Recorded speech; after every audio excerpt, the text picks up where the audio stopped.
Lovely. Thank you. Thank you very much indeed, Ashley. Um, we are going to start the program, and I'm happy to introduce myself. My name is Dr. Charles Quist-Adade. I'm co-host with Kathleen Shitombo for today's event.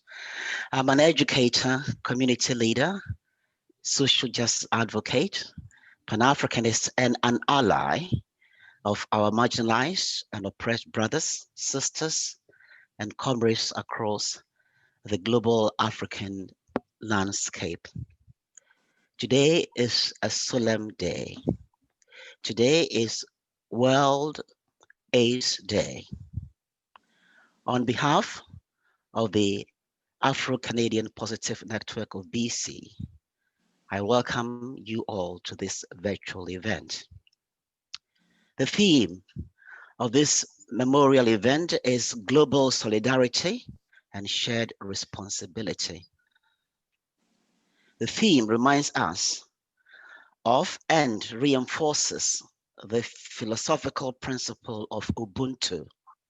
I am because we are. We are because I am. A powerful reminder of our common humanity and connected destiny. Let us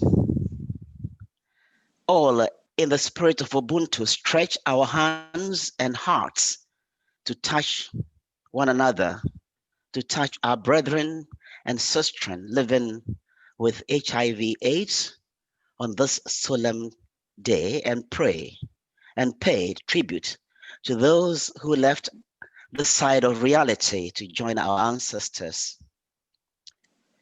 To those alive and living among us, we pray for long and productive lives. To those who have passed on, we wish you continued peaceful rest in the providential realm.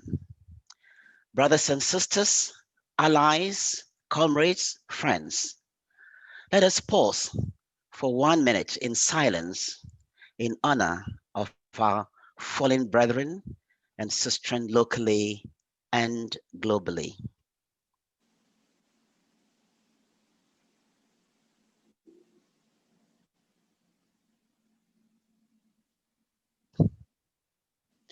May their souls rest in peace. May I now pass on the baton to my co-host, Miss Kathleen Shitombo. Hello, I'm Kathleen Shitombo, and I'm excited to be here, honored to be here. We're here to celebrate, educate, and acknowledge. Without further ado, I'm going to introduce Dr. Ngozi for the opening prayer. Thank you, Kathleen, and thank you, Dr. Charles. And good morning, everybody here. Let us pray. Father, we want to thank you at this time for this opportunity that you have given us even to be here. We thank you because you are in charge of the affairs of men. You are in charge of affairs of the whole world. We want to thank you because today we remember World AIDS Day and all that has happened and all that has left and all that has fought, even the fight for us that are still alive. We want to thank you for all of us as we are infected or affected because of HIV, and we commit the work that we are doing into your hands, and we pray for grace and we pray for strength to continue. We want to thank you for ACPNet BC and all her friends, allies, researchers that are in this work. Lord, be with us in all that we are doing. In this celebration, we commit it into your hands that you will help us, you will energize us. And Lord, in everything, you will take control. In Jesus' name I pray. Amen. Amen. Amen, Dr. Ngozi. That was a lovely prayer. We are going to continue with the next speaker, that is the Executive Director. No, actually, we have to welcome Sister Gaby Novuyo Chanza for the opening remarks.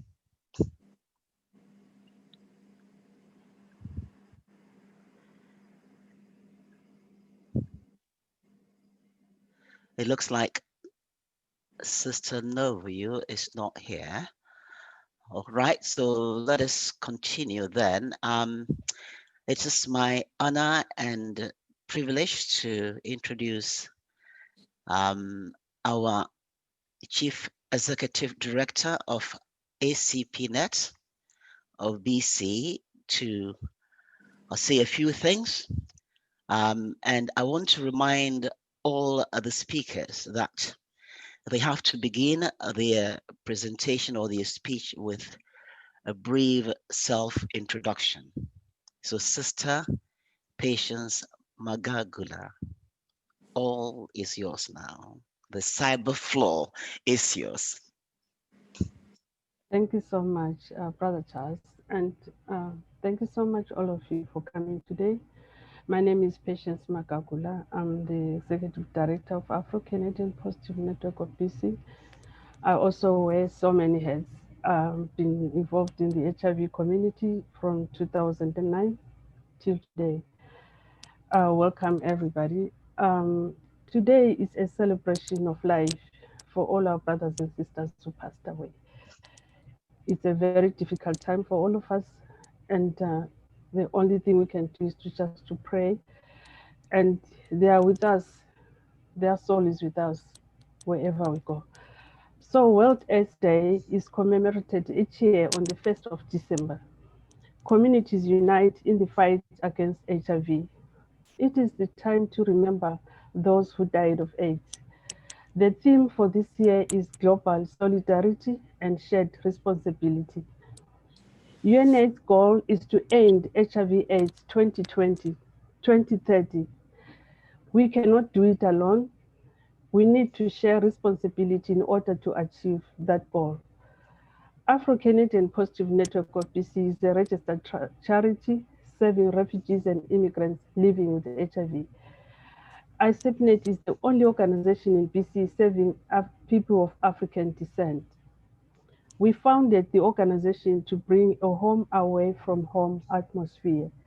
All of us, we didn't have family here, but today we have all of you. We are volunteers working 24/7 in saving lives. We lost our brothers and sisters in the past years because of stigma and discrimination from healthcare, racism, misinformation, ignorance on how HIV is transmitted. The color of your skin should not determine the quality of your health. We can't end HIV/AIDS without fighting stigma. We cannot do it alone. Let's all hold hands together and fight the good fight. It can only be achieved through dignity, respect, love, and compassion for all. Our journey as Afro-Canadian Positive Network of BC has been very challenging in the past years. And with the support of all our community partners, we managed to be where we are today. COVID has been a blessing in disguise. This year alone, from April 2020, we managed to feed our families. And we thank all our good Samaritans who worked with us in this difficult time. We thank all our funders for reaching out in this pandemic. My last words: no policy should be decided by any representatives without the full and direct participation of people with lived experience. My message to policymakers: nothing about us without us. Thank you.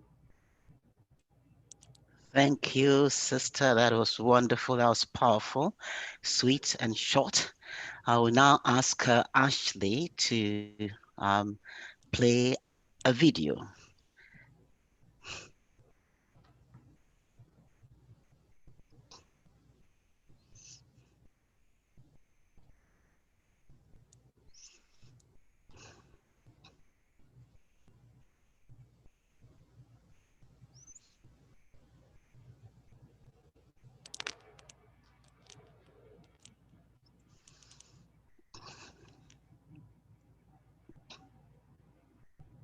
Is there meant to be voice? Ashley, we can't hear the audio. Is it possible to crank up the audio if it's possible? You may just need to unmute. That might do it. Right. Oh, me, right? Okay, you guys can hear me, right? So it's not me, it's Ashley. Okay.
Lovely, lovely, lovely, lovely. Thank you so very much indeed, Sister Ashley Nicole.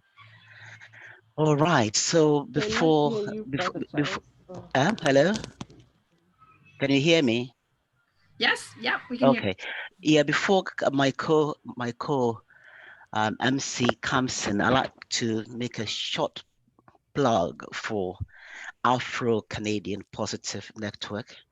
Please log in or visit Afro-Canadian Positive Network.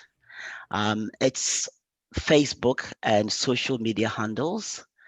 Like and share their Facebook and also their YouTube and also Instagram.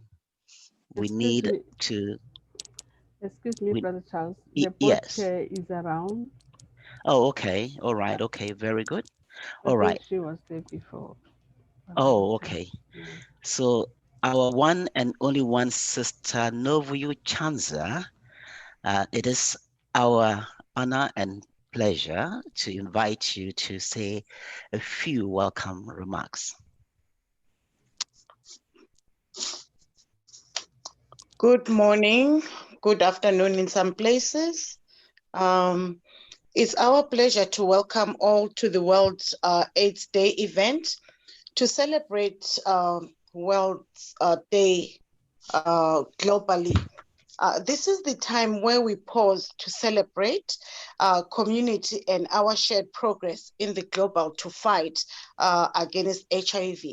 Please feel welcomed and enjoy the program as we celebrate this wonderful day globally. Thank you. Lovely. Thank you. Thank you, sister. Now, my co-host, co-MC, Kathleen, take over, please. Take it away. Hello. Good morning, good afternoon. It is my pleasure and my privilege to introduce our first speaker today, who is Dr. Treza Lutaya.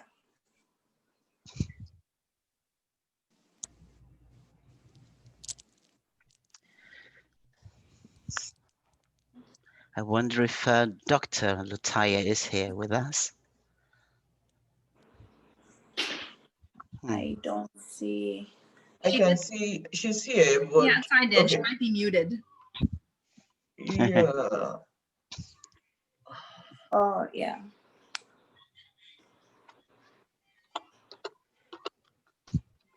Okay, I'm just gonna wait a minute here and see if she'll. Okay.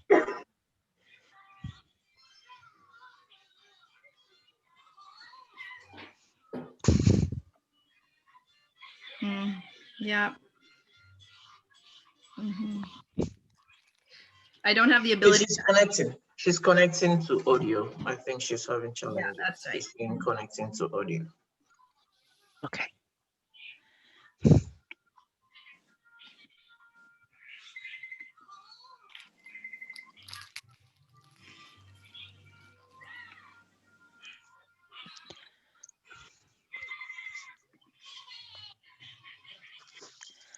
All right, there she is.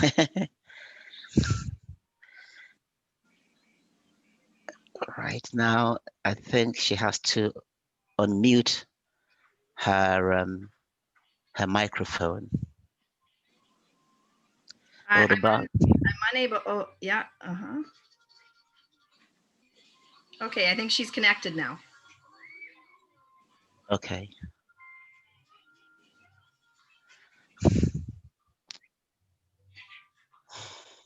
Yeah. Dr. Tezra, can you hear us?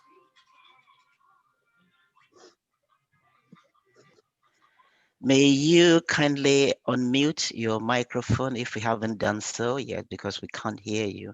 And we also can't see you. We only see your picture, your photo with a lovely background.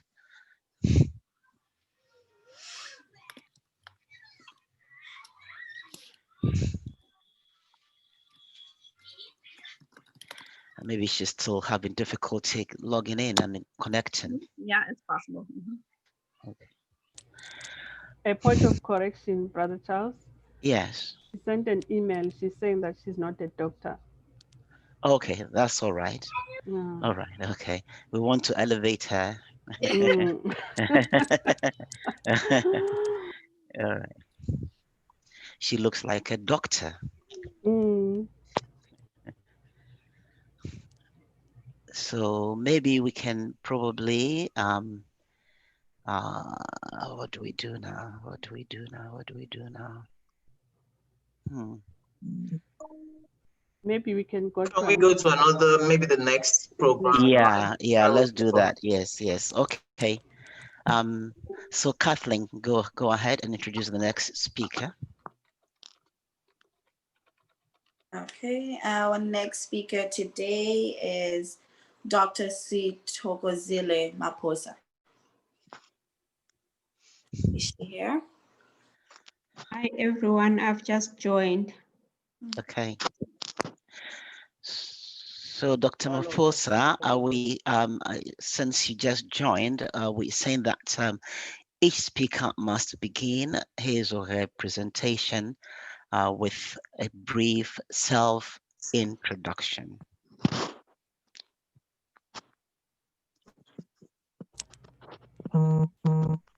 Okay.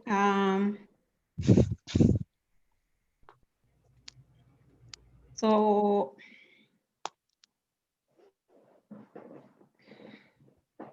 my name is Sithokozile Maphosa. I hail from the nation of Southern Africa, Zimbabwe.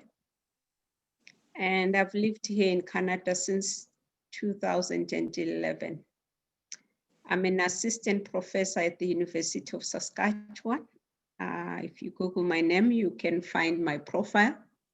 I teach in their Prince Albert campus. There are 3 campuses. And what is unique about University of Saskatchewan is that we also have lessons that are streamed to northern communities that would not otherwise have access to the nursing program. And currently I have 2 classes that I am teaching with more than 50-some students. I usually teach in mental health related promotion, and 4th years I teach them in the global health program. Currently I am leading a grant of 1.231 million plus, where I am collaborating with 14 other females that combine myself as an African, several indigenous scholars, there are about 6, they're physicians, and we also have a community partner. That community partner has a program which is helping women who are pregnant and are at risk to substance use and HIV or have those issues. And so they are providing stability to these people. So we call that a wraparound care. So we'll be implementing the grant for 4 years. I also mentor graduate students. I try and focus mainly on African students. I'm a bit selective because it's a lot of work, or students who are by nature of who they are disadvantaged. I'm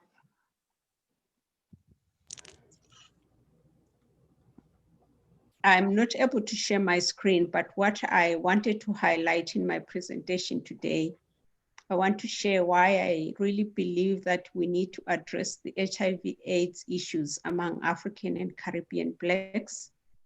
I will talk a bit about the impact of stigma, and I will also talk about some of the prevention strategies that I think might be helpful. In relation to Africans, I think what I know about our understanding of health is usually more than just the physical health aspect.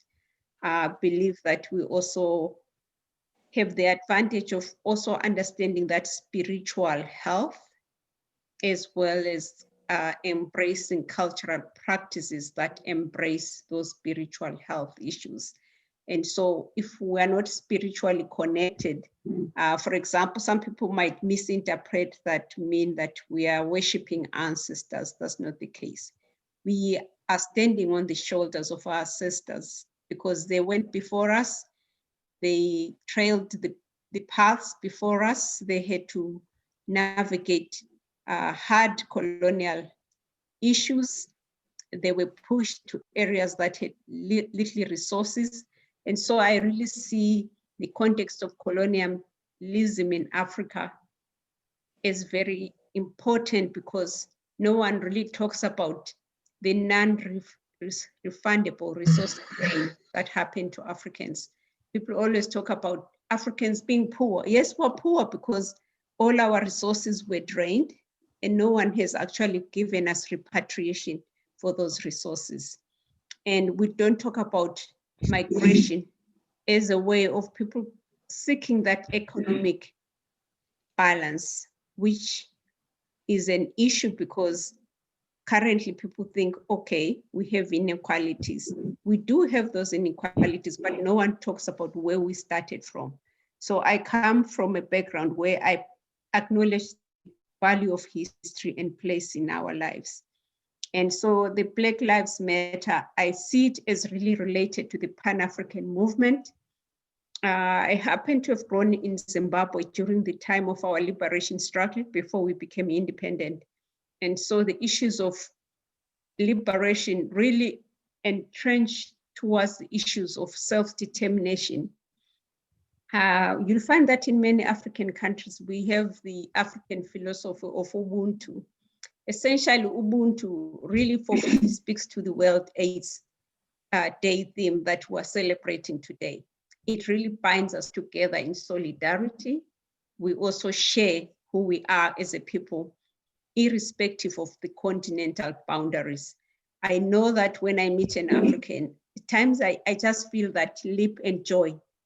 I don't need to have them speak to me. There's always that smile and recognition of acknowledgement. So I find sometimes when I walk around, people will ask me, do you know those people? I say, I don't need to know them.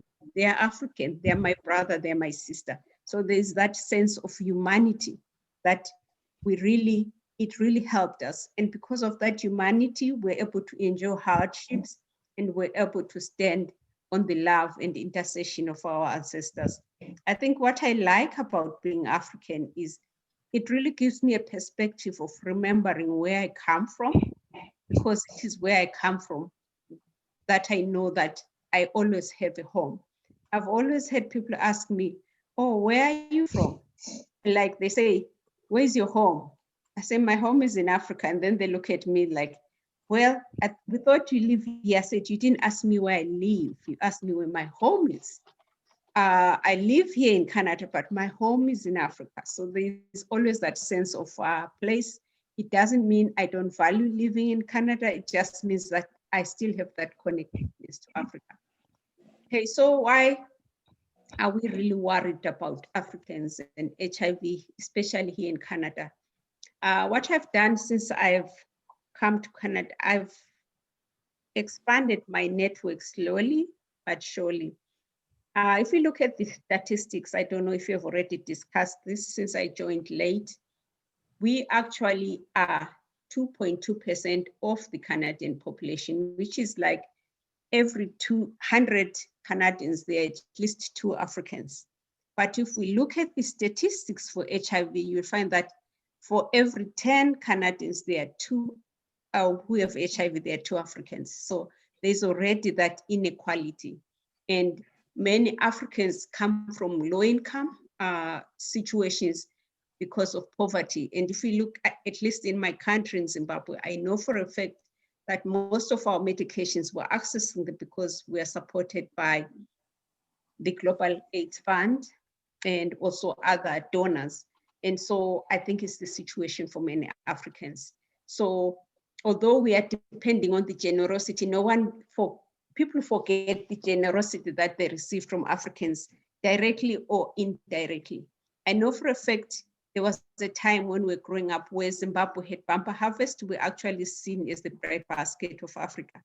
And because of that, we donated a lot of supplies to England at the time when they were having economic hardships. So part of giving is really part of who we are in Africa. And most of the sense is when I visit an African, it's almost like a given, where even if I'm going for research, I find that there's an expectation that I should be fed. There should be warmth that comes around. I think another reality that perhaps we don't talk about often is that we are largely seen as people coming from HIV endemic countries. So if we look at the list of, in the Public Health Agency of Canada, there are many countries listed, and Zimbabwe is amongst that list, and there are many other countries. I'll send my slides later on so that Magagula can share them with you. And so because of that recognition, people always think all there is in Africa, there's HIV, but there's more than HIV. The problem is we have had a heavy spread. And sometimes I feel disappointed when I talk about working HIV, and there are people who always say, no, we can't talk about that. Like I'm collaborating with another colleague from Zambia, and we're looking at menstrual hygiene and health for young girls who are disadvantaged. And one of the issues that I wanted to highlight to her was, we also need to ask about their knowledge of HIV/AIDS. She says to me, we don't want to offend our leaders. Let's just focus on funding for menstrual health. And so maybe because I've worked in family planning, and I really think our sexual health is also important for mental health, I don't feel embarrassed highlighting sexual health issues because I've seen the challenges, I've seen the pain, I've seen the struggles of African women.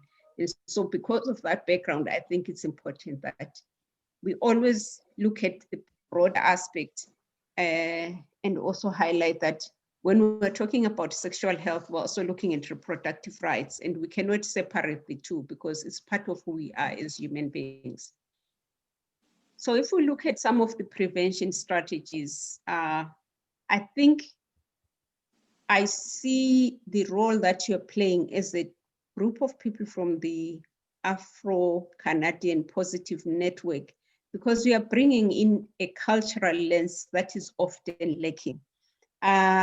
In the news, I don't know if you followed the news yesterday, there was a special presentation that talks about racism in the BC health system, which is faced by Indigenous people.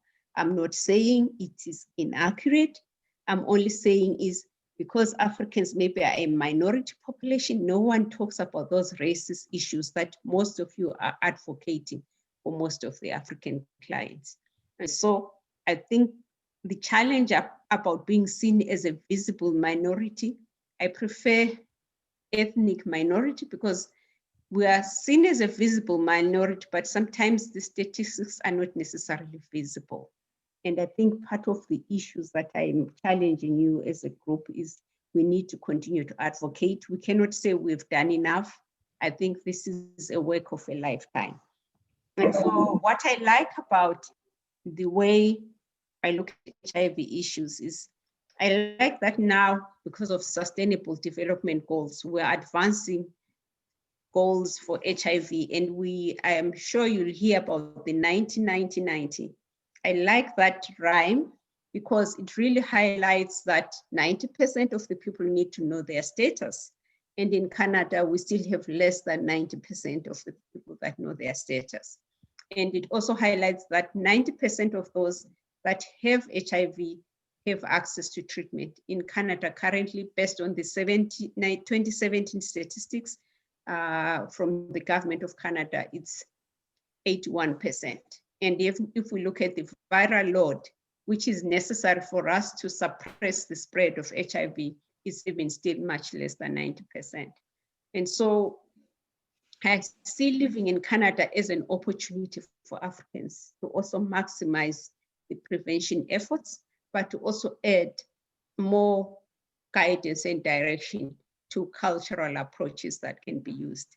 What I've learned in this year, since I got the grant in April, of working with the Indigenous scholars in my grant, is that there is so much emphasis of their culture in everything that we're doing. We are focusing on how we can integrate ceremony within the approaches. We're focusing on how the research strategies should also integrate the Western and the indigenous lens. They call that the two-eyed seeing. And so I think if you are being invited for programs, I'm challenging you to also make an opportunity to actually join, because I know there's always thinking that, well, we're not given the money. I think I am fortunate perhaps that my job requires me to do 50% of my work in research. I don't get paid for doing research because my job already assumes that I'm going to do the research.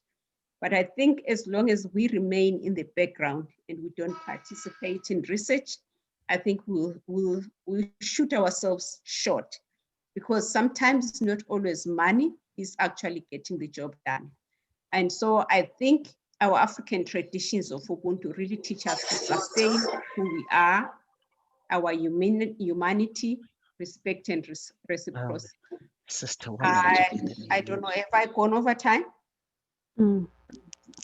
No, you're just within time now, right? Okay. Yeah. Okay. So I think the other things that I hope you always remember is that there's trauma when you are dealing with HIV, not just hearing about the diagnosis, but trauma of colonialism. And we usually keep that in the background. We don't talk about it. And then the other point I want to highlight is we're dealing with HIV stigma, but we're also dealing with COVID-19. How do those stigma both relate?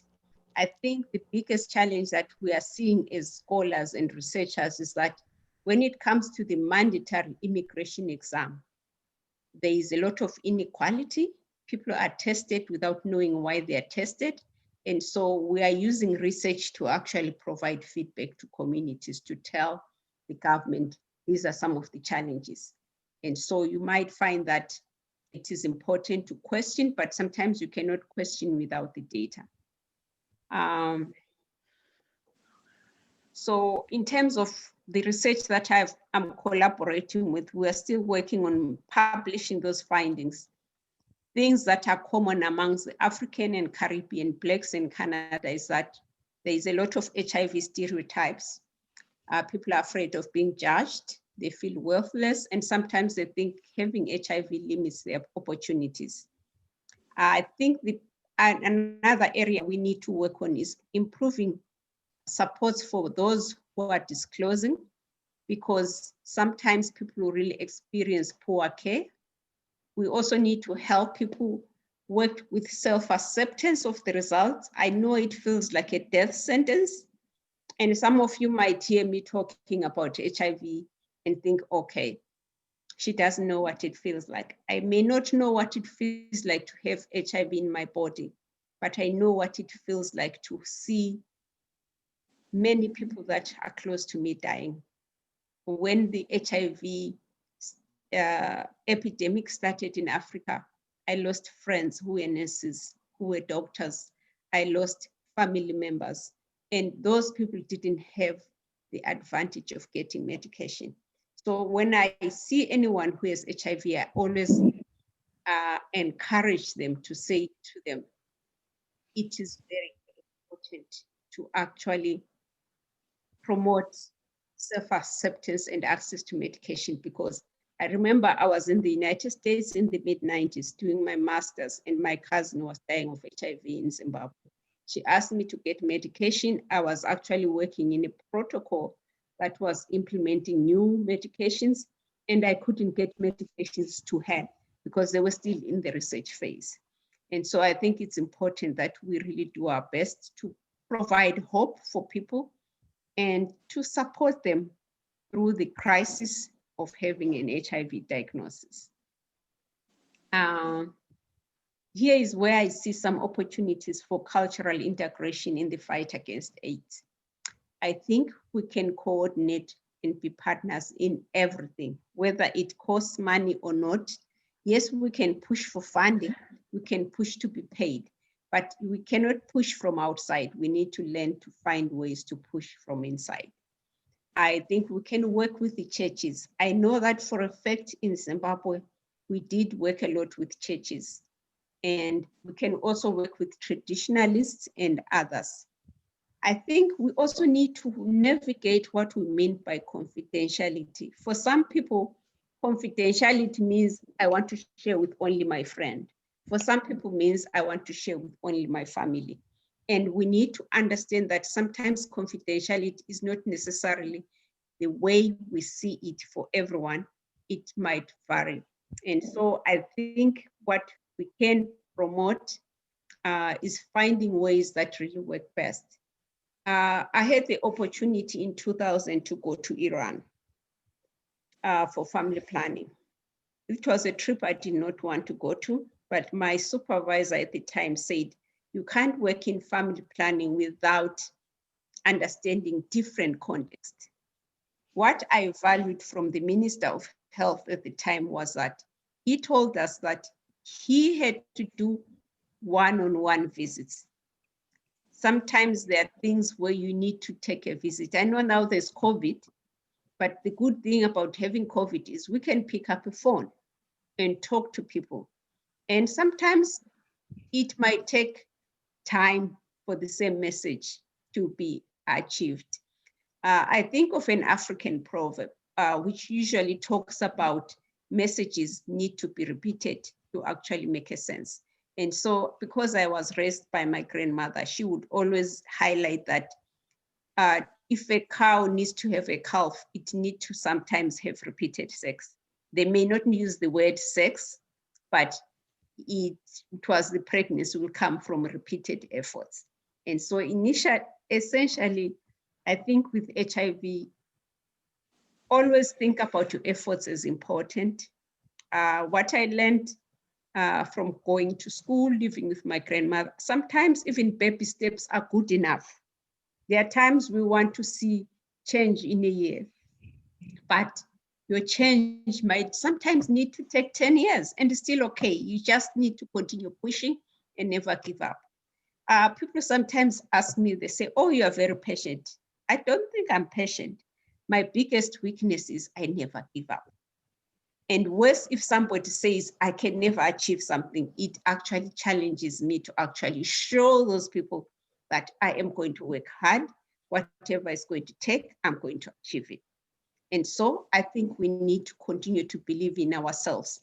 I think we, in the African sense, looking at the World AIDS a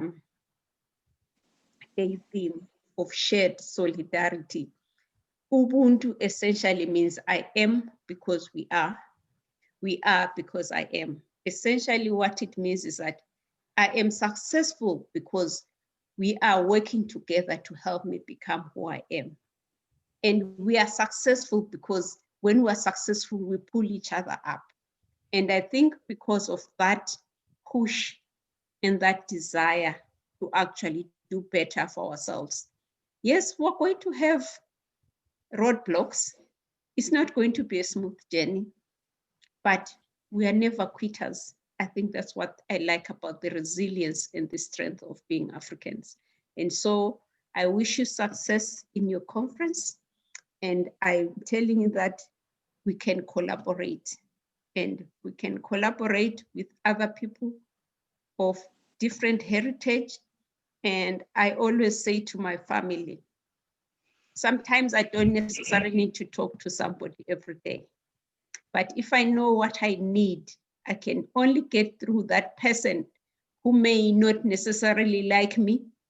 I will not have a barrier. I will go and approach that person and I will talk to that person. And I think from an African sense, especially in Zimbabwe, sometimes you don't need to know the president to make a difference. You need to know somebody who knows somebody, who knows somebody, who knows somebody, who knows somebody. And it's that network and that chain where we actually can, in solidarity and in collaboration and reciprocity, we connect the dots. And in connecting the dots, I am finding that I get calls from people who are inviting me to join things. And some people say, we've never heard about you. And I say, oh yeah, it's fine. I usually like to stay in the background. And even when I work with my students, I want them to take a lead because I had other people who helped me to take a lead. And I believe as I get older, that's my role. I help other people take a lead. And by helping other people, when they are successful, my name will always be included in their success. It means I also can become successful. And so I would like to thank you for giving me the opportunity to run my mouth, as we say in the African sense. And I value having had the opportunity to share something that's close to my heart. And I would like to say, as we adopted this saying growing up, we grew up during the war, we used to like to use the Portuguese, a luta continua, the struggle continues. And in Africa, we do that in song and dance. So I'm hoping that maybe there will be a song that I will listen to today. And thank you. Thank you so much, Dr. Maphosa, for that amazing and encouraging speech. Now the floor is open for everyone to ask any questions.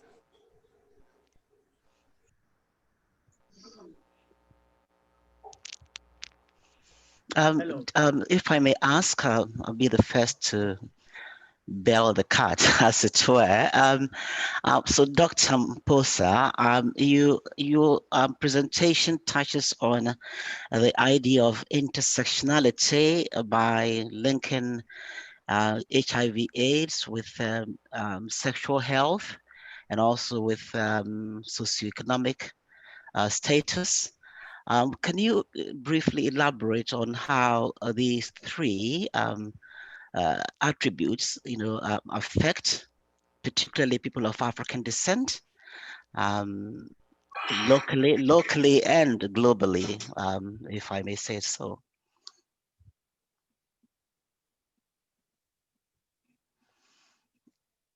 Doctor, did you hear me? Yeah, okay. Yes, I heard your question. Okay. I think essentially, if you're poor, there are many things that you don't have access to. I think back when I was a graduate student, I literally didn't even have money for clothes. And so sometimes people will see me wearing a nice outfit and they will ask me, oh, you look good. Where did you get that outfit? I'll give them an address and they say, oh, is that a thrift shop? And I'll say, no, that's so and so's house. And so if you're poor, your chances of even accessing services are even limited. And because they're limited, if you have acquired HIV, your chances of accessing medications or even going to get a test are difficult. And so I know that currently they are working on a self-HIV test and people are asking how much that should cost. Some people have suggested $20.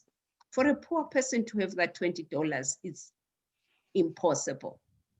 And then there's also research that also highlights that you're poor and you are at risk, you have HIV, your chances of trauma increase because you are 8 times more likely to actually be impacted by violence. And some of the violence is basically things like your partner doesn't want you to talk about your HIV status. I worked in family planning a lot.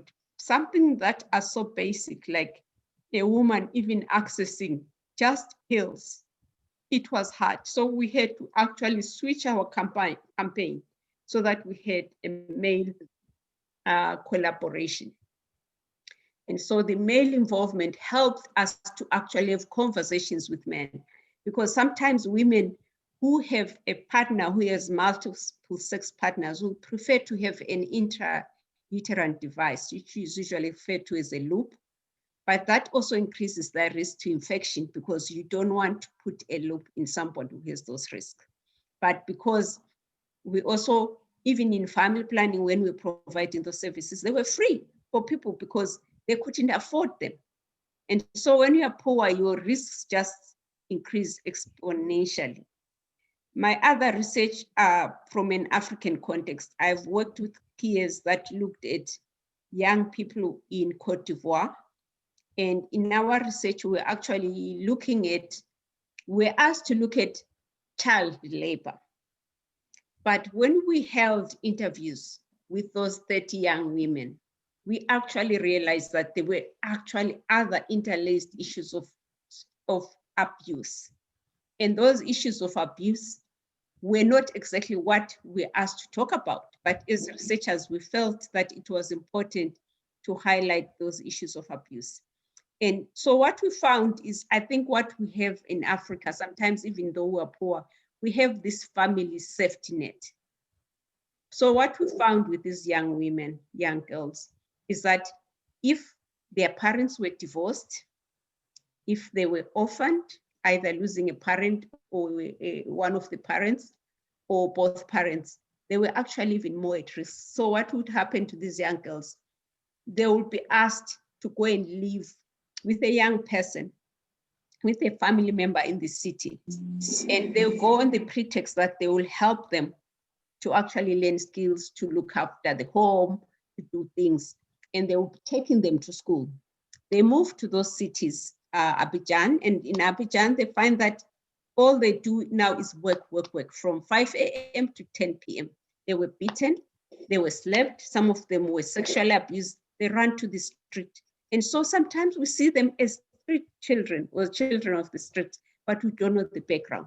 And some of them, it's not even a relative, it's a relative of a relative or someone they known by somebody. And so when they run away, they end up being in the city. And so we're evaluating the Save the Children Fund and what they did. And so I think the issue of poverty or low socioeconomic status really increases the risk, because then it makes them at risk to HIV, at risk to abuse, because what those girls would do, then some of them would end up engaging in commercial sex work to survive. And their life in those commercial sex work is even much harder, because what they need to do there is they need to pay somebody who is protecting them. So their earnings are not necessarily their earnings. They are not always safe. They're always worried. So there are so many challenges that are there. And because of that research, I'm now working with the same group of African scholars, and we're trying to understand how best can we support the mental health needs of school-going children so that maybe they're empowered better, and when they get into situations, they do things differently.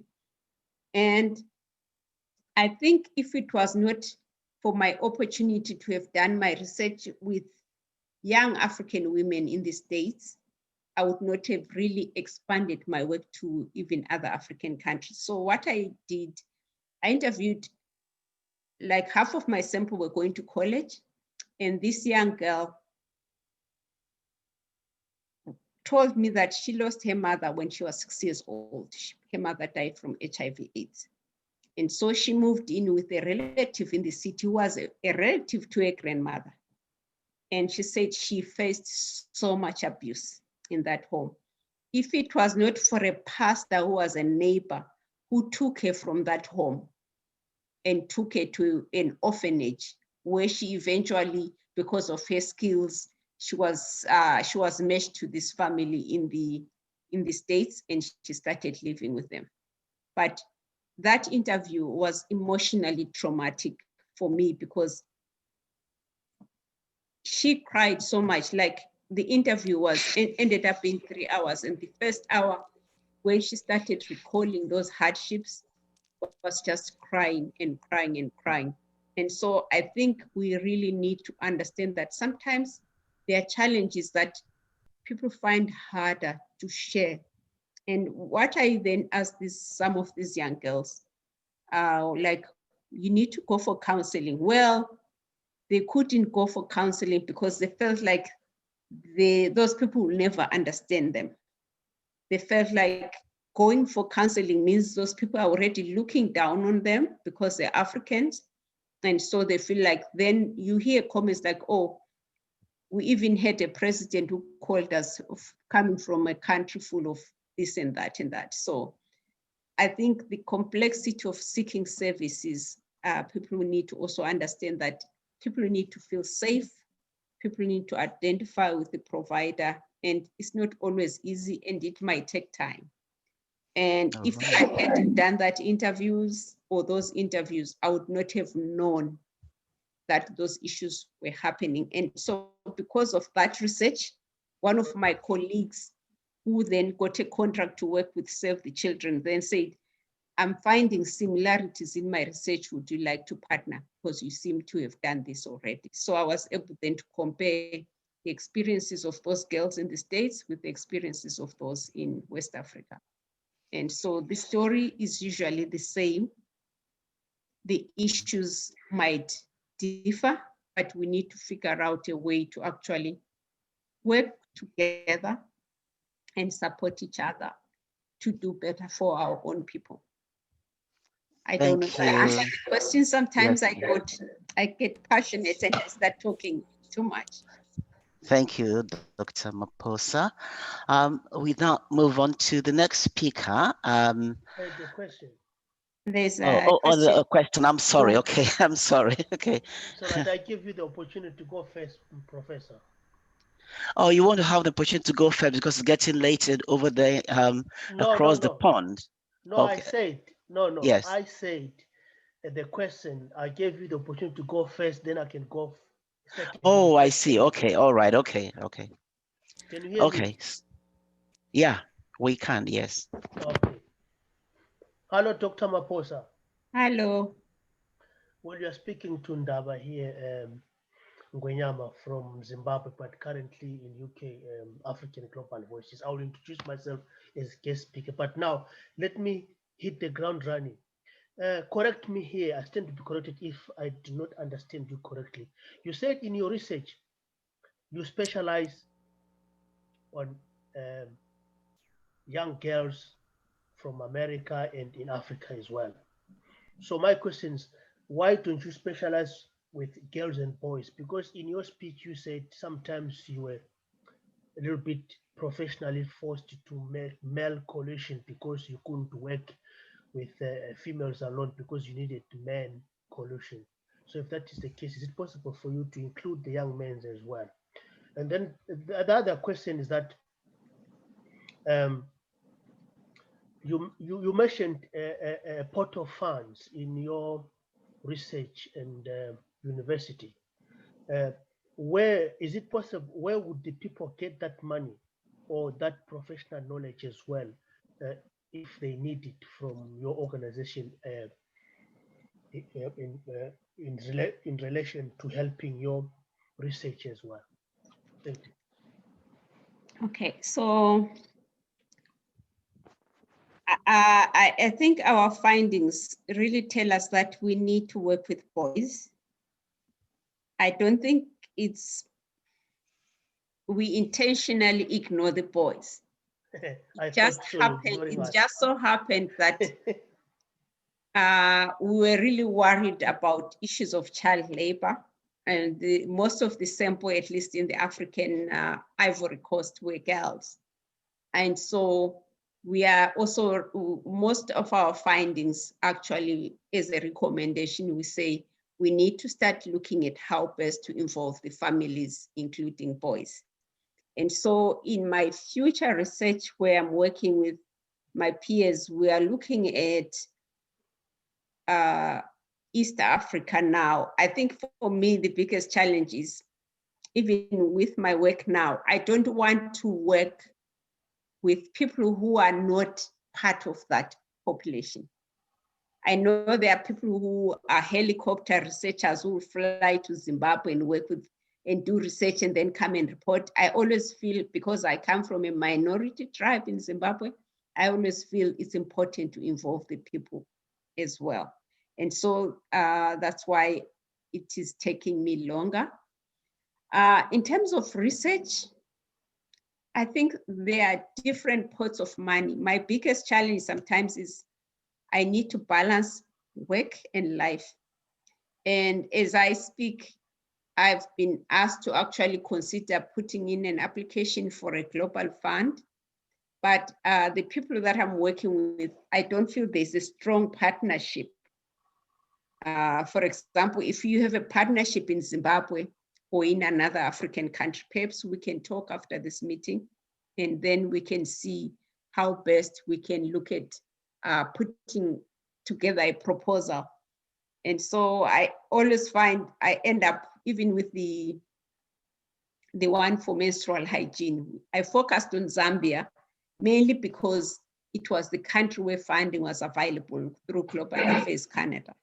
And so what then I did was I called a colleague who is in another city within Saskatchewan, and I said, you know, there's this proposal for Zambia.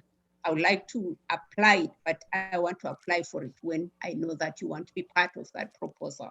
Because I always feel there's a better insider understanding of the nuances and communication. Like, we know we have different languages. I don't want to go through an interpreter. I like to have someone who understands the language within the team, so that if there are issues where maybe team members want to communicate in the local language to express those issues, there's no barrier. And so I know we need to look at boys. So in my work, where we're looking at mental health in high schools, we're just looking at students in high school, and we're hoping to look at both boys and girls. But it appears sometimes boys are not always as vocal as girls. And so one example is one of my ladies who is in Kenya right now, who is a teacher that we are helping to mentor to publish her first paper. And then we can apply a grant with her. She has this young girl whose parents, because of COVID, the father lost a job as a long distance truck driver. The father sold a plot and he was supposed to buy a smaller home. He went to Mombasa and got drunk.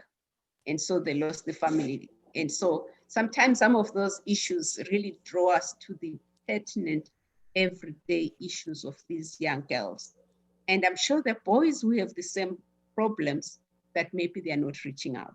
And so maybe working with male researchers can also help us maybe work towards that angle.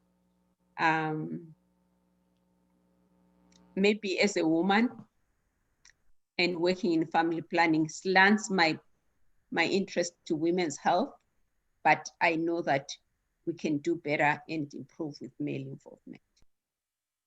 So yes, lastly, Doctor, here in UK, there's a country called Scotland, one of the nations, you should know it very well. Why I'm saying this, because you mentioned some of these things in your presentation, like poverty, social inequalities that goes together, including the COVID. So what they've done here, they said that they're now providing what you call meals, free meals, including free sanitary pads for girls when they are going to their period. So I don't know whether that aspects you could also include in terms of, because like we say, HIV, it goes in social inequality. It affects more those people already affected, say in Africa or even where we are. It's a global aspect, it's a global issue. So are you working on that as well? Okay, so when it is talking on sanitary pads, actually, we have an organization here in Saskatchewan that devotes their time mainly to just sewing pads, which include disposable and washable pads.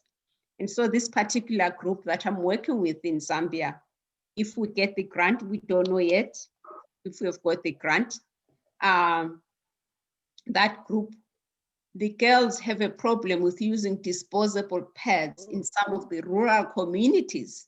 I grew up in the village. I saw my sisters doing it. Yeah, there is a belief that if you throw away your blood, someone will bewitch you. And so the concept of washable pads is actually better for them.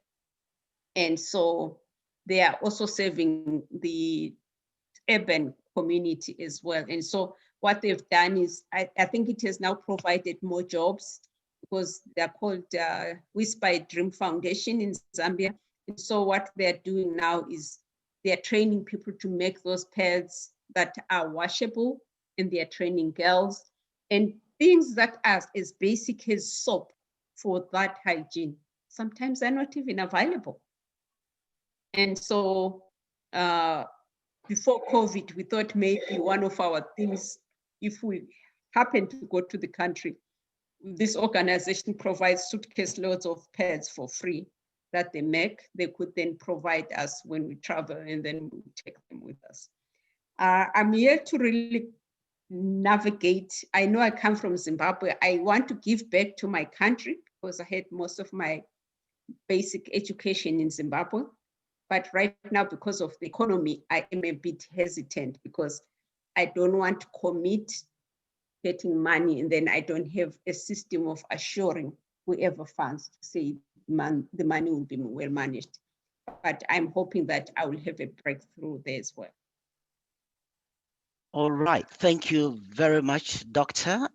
We really, really appreciate your insights and sharing your experience with us. We are going to continue with our program. I would like to stress that all speakers must try and stay within the time limit is 15 minutes. All right, because our program, we are a little bit behind. So now I want to call on, I'm not sure if it's Doctor, but let me take a leap into the dark. Dr. Hamah Nsubuga, it's your turn. The cyber floor is yours.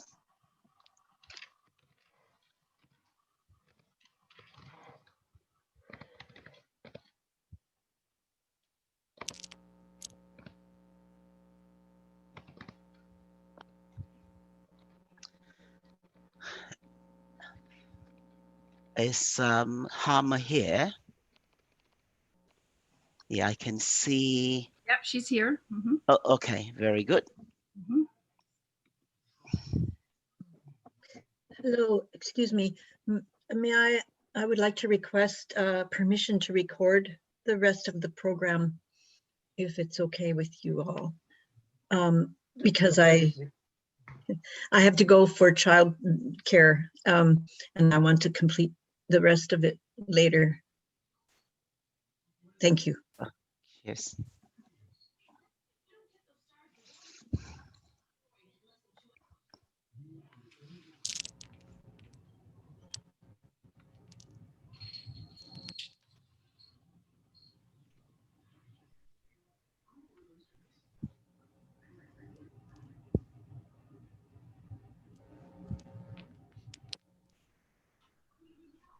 It's just me, but I can't hear anything. Oh yes. What happened? Hamah, Dr. Hamah Nsubuga, we can't hear you. We can't see you. You disappeared into the ether world. I can see you, but I can't hear. We can't hear you. Yeah, we have participants in South Africa and Zimbabwe who are failing to. Oh. They are not hearing us anyway. They are not hearing anything at all. They've been texting me now. Oh. Yeah, because she's talking, I can see her lips moving. Yeah, she's talking, but we can't hear you, Hamah. Work on your audio. Yeah, maybe maybe she needs to unmute. Maybe. No, she's not on. She's on mute. She's not muted. She's on mute. So I think it's okay. I think it's a network issue. Okay. Ashley, can you see if we can unmute her? I think you can do that. Yeah, I have no control of that. She is unmuted on my end. It might be the headphones. It might be the headphones. Oh, she might be hooked up to her Bluetooth. It's possible. Yeah, if she can disconnect her headphones, maybe try that. Hamah, can you hear us? Just show your thumb if you can hear us. Can you remove your earphones and try? Remove your earphones. Remove it and then put it back again. If this might be. Yes, here we go. Good. Is it okay now? Yes. Yeah. Thank you. It's a suggestion anyway, Brother Charles. Is it possible for people to ask questions after all the guest speakers? Because I'm afraid we are going to run out of time because the Zoom has been programmed in a way that some of the speakers might not talk. Right, that is a good idea. Yeah, so a suggestion and a very good one. We're going to suspend the Q&As after each speaker and do that collectively at the end of all the speeches. So let us do it that way. All right. Thank you, sister, for that valuable suggestion. Thanks, brother. We are welcome. Okay. Okay, thank you so much. You can hear me now? Yes. Yeah.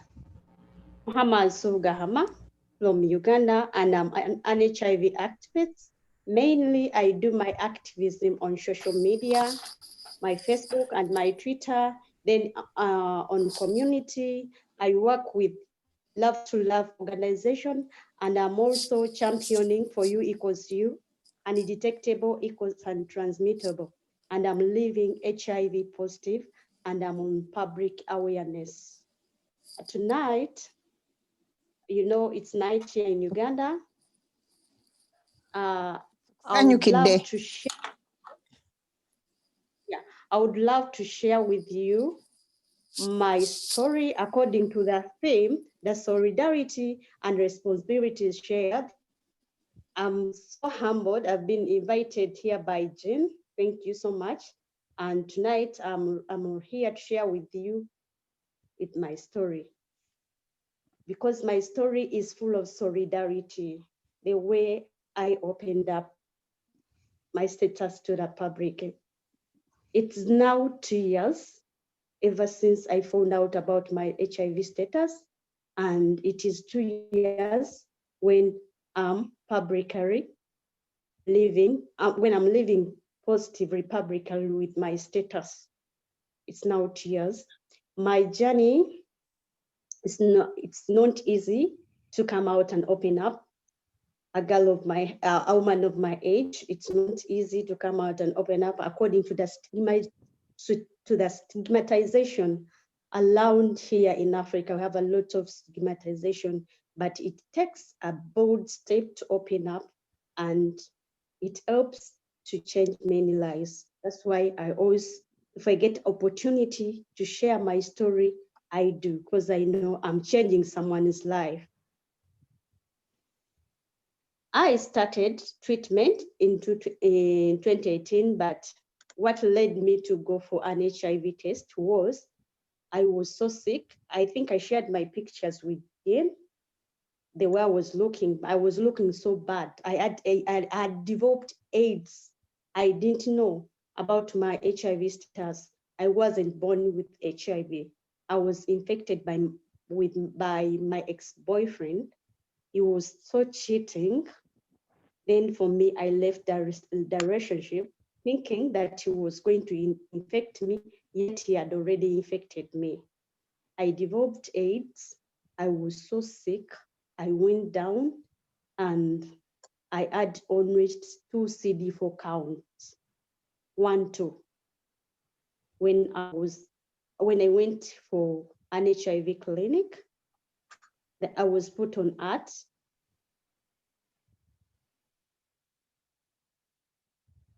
But after 2 weeks of medication,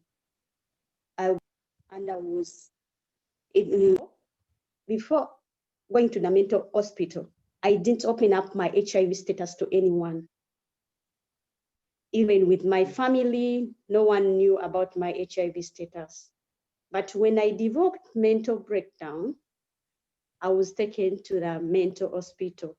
That's when my family got to know about my HIV status. But from there,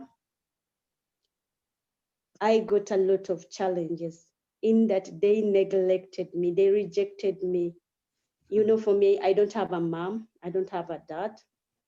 I grew up with relatives, but when they got to know about my HIV status, they didn't want to hear about my story, how I got it and everything. They only went on judging me. You know, here in Africa, I have this culture of thinking that everyone who has HIV has slept with many men. you've been reckless about your life. So my family judged me a lot. They neglected me. The way I was looking so bad, they thought I was going to die. They even called in village to prepare for my grave that I'm going to die. I faced a lot of stigmatization with my family. And from the mental hospital there, that's where I got the courage to open up about my HIV status publicly. I opened up when I wasn't ready for it, but I opened up to show them that I can share my status publicly without fear, to show them that being an HIV positive, I'm not committing a crime. It's not my fault. So when I opened up publicly, I went on social media. You see my first picture there. I went live on Facebook and I opened up my HIV status in a mental hospital. And I told everyone on Facebook that I am HIV positive, because those who knew me, they started laughing. People judged me. I got a lot of insults and stigmatization on social media. But I thank God, through social media, I got many people who pushed me to go on with my activism. I wasn't giving on. That's where I got many connections with medias, and I got invited. I started gaining courage through going in the media, sharing my story. I used to cry when I share my story. I used to cry a lot, but I thank God I'm now strong. I can share my story without even feeling emotional. Sometimes I feel like I'm negative at the art. I feel like I'm no longer HIV positive because I accepted my status. I accepted to live positively with my status, because I don't know, I knew I can't change my status according to the stigmatization I faced. I had nothing to do. And I also, many things gave me courage to open up. My first time visiting HIV clinic, I found many young children who were on treatment, and I felt so hurt. Being for me, I love children so much. I was like, what if I open up and teach people about HIV? I knew nothing about HIV, but I know once I open up, I'll get to learn more about HIV, of which now I've learned more about HIV. I can share everything on social media, and I teach people. They inbox me, and that also gives me courage. It gives me courage to receive a message, someone telling me that because of you, I'm on treatment. Because of you, I'm adhering my treatment. Because of you, I know my status. That inspires me more. It gives me a lot of courage to do what I do, and I do. You know, before, when I first came out, I was calling my ARV sweets. Maybe if you get a chance to go on my Facebook, those pictures are there. I used to call my ARV sweets. Many people asked me, why do you call your ARV sweets? Then I told them, I call it sweets. I want to inspire those people who are not on treatment, for them to think that it is sweet, and they started. And then the reason why I called it sweets, because it was sweet for my life. I was looking so bad. I started taking treatment, and I became very healthy, and my beauty came back. So that's why I started calling them sweets. And many started inboxing me. And even me, I started taking sweets. And that also gave me a lot of courage. That's why I feel so good to be invited on such platforms to share my story, because I know I'm changing life there. All right. Yeah, I'm still going on.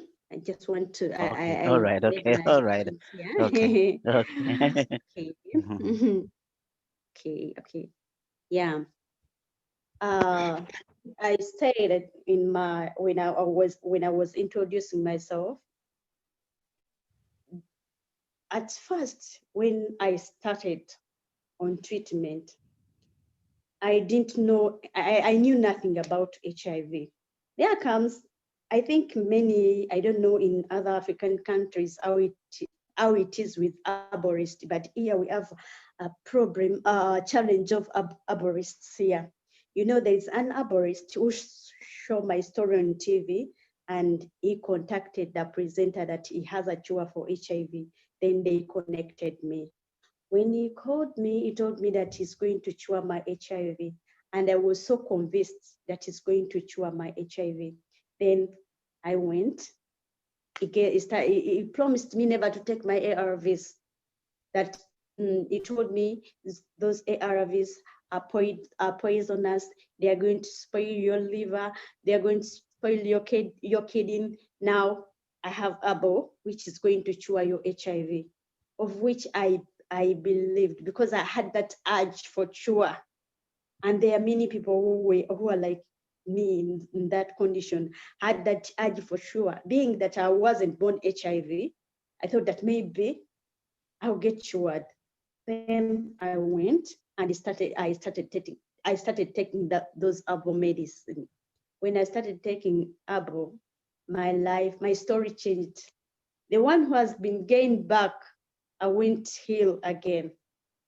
When I went down, I didn't want even to share it to my doctor. I was like, how am I going to face my doctor when I'm looking like this? Yet my viral then my viral, I was undetectable. Then I went back to 600 copies. My connection, I'm on? You hear me? Yeah, you are. Yes. Yeah. I was saying, I went down, then my road went to 600. Remember, I was undetected, then I went down back. So I was going to die. I was down, you know, when you leave your medication, that process is too difficult. Many people can't even make it. But I thank God, I gained that courage again, and I faced my doctor. I explained everything to him. And I told him this happened. He was like, how can you do that? I told him I want to get cured. He was like, no way you can get cured. Then he told me again about you equals you. He told me about you equals you. And I was so inspired. I wanted to know more about you equals you. And I started adhering again to my treatment so that I become undetectable again. When I learned about you equals you, when I saw my life back in position, and I got that love to share it more to my community. You know, we're living in a community whereby we have myth and misconception of HIV. Because of the poor background you have and the stigmatization we have from the ancient days of HIV, many people still logged in with that data. To convince them about the U equals U, undetectable equals untransmittable, it is not easy.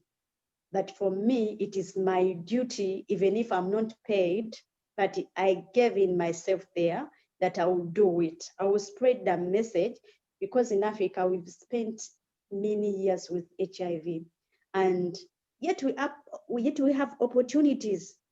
We have opportunities to fight the virus. But even as people who have disclosed, there's an act on HIV criminalization, whereby for us people who have opened up our status, who have disclosed, we don't have security to protect us. Whereby someone can come from nowhere knowing that I opened up my status to the public, he can come, or he or she can come from nowhere and say this one has infected me with HIV, and the only evidence they have is my bottle of ARV.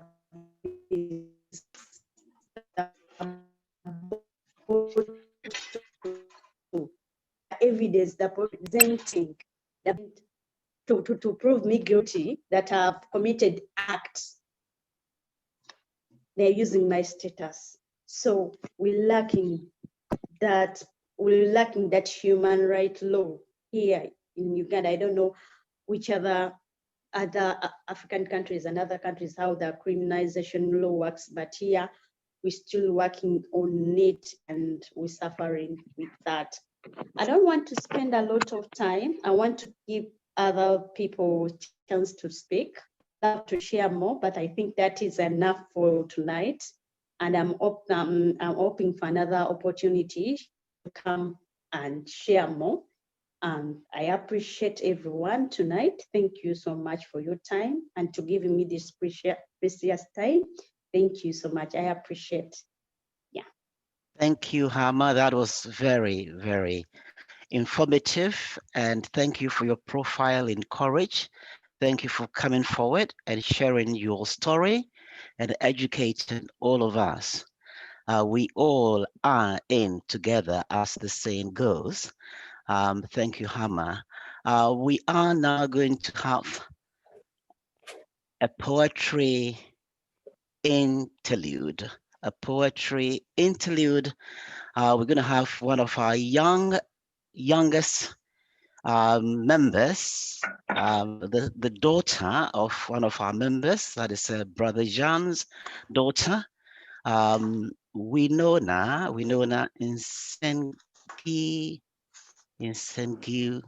Nsengiyumva. I'm sorry, I feel so ashamed. I feel so ashamed. Anyway, we know we know as poetry. So Sister Ashley, it's all yours now. Let's hear that angelic voice.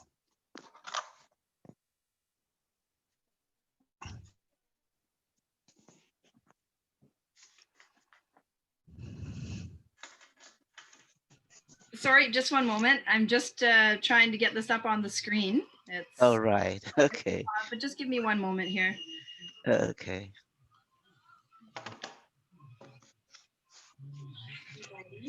My name is Winona. Uganda. I am 7 years and I am in grade 3. I have a poem for you, which is called Solidarity Song. Asking for volume, please. Yeah, volume. And actually, maybe if you could start all over again, because we didn't hear Yeah, from the very beginning. Yes. The volume is all the way up here. I will. Oh, okay. Okay.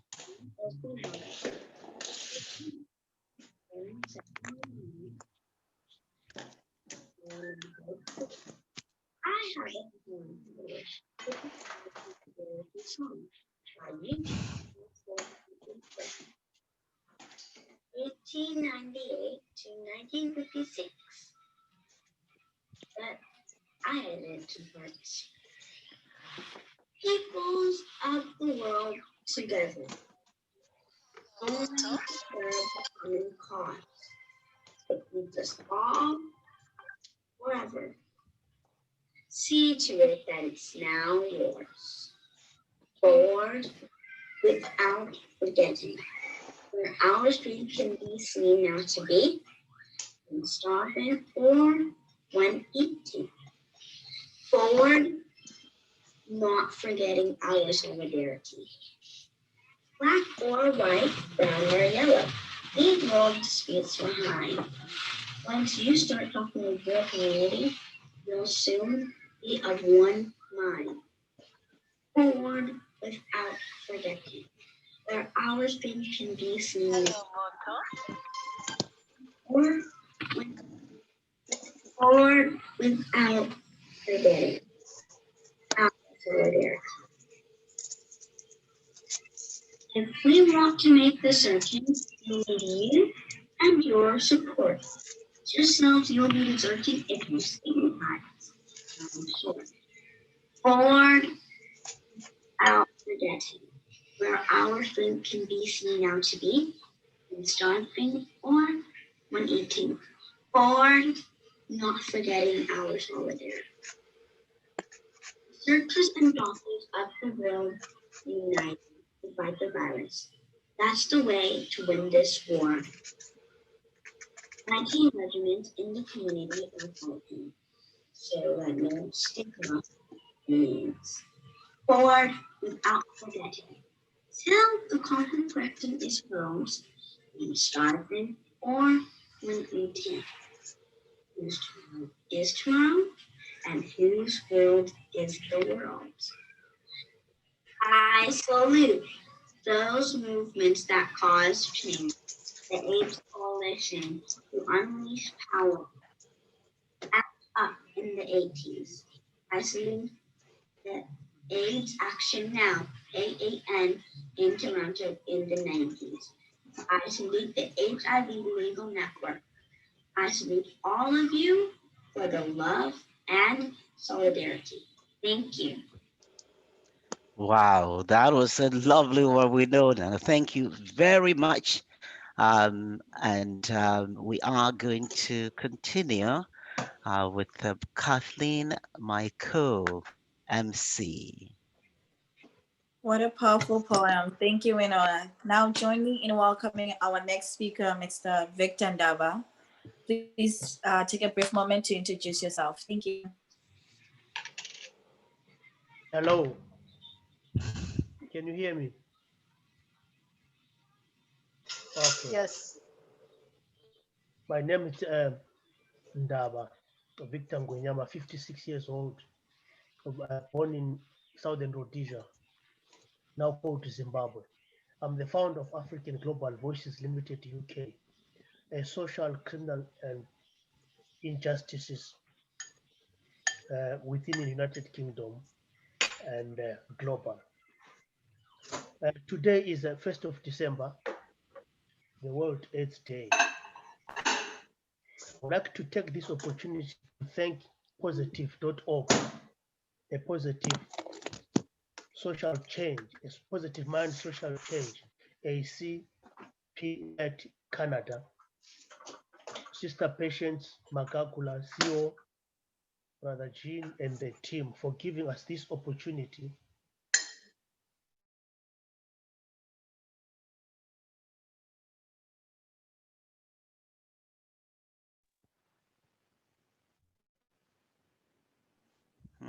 Unmute, Victor, unmute. Yes, please unmute. You're muted. I think someone muted Sally and Victor at the same time. Not sure. Yes. So, okay. Where should I go ahead? You okay? You're okay. Go ahead. All right. I said topic today is global solidarity, shared responsibility, focus on now, then, and in the future. I'm going to share a personal story because this thing is it's personal, as my previous speaker said, Sister Hamah. October 2000, I was deliberately injected with HIV by the Robert Mugabe government during torture. This reason, I was considered as an enemy of the state. It is the regime's policy. If you've got a different political view or mind, you are being taken as an enemy of the state. I'm not the first and I want to be the last. I was deliberately injected with HIV as a means of torture. You know, by then, when you speak in 2000 and then 1990s and then 80s, we were told that there's no cure. So if someone is being tortured, in my culture, they say, I could say a slow punch in English. A slow punch, it means that when you've got a car, when you want a car not to move, you just poke it with a little bit of what to call this one, a sharp instrument. The tire will go down slowly. So by them, they told me that it was a sort of a punishment. and then so that I would die deliberately, slowly, and very painful. Remember, like Dr.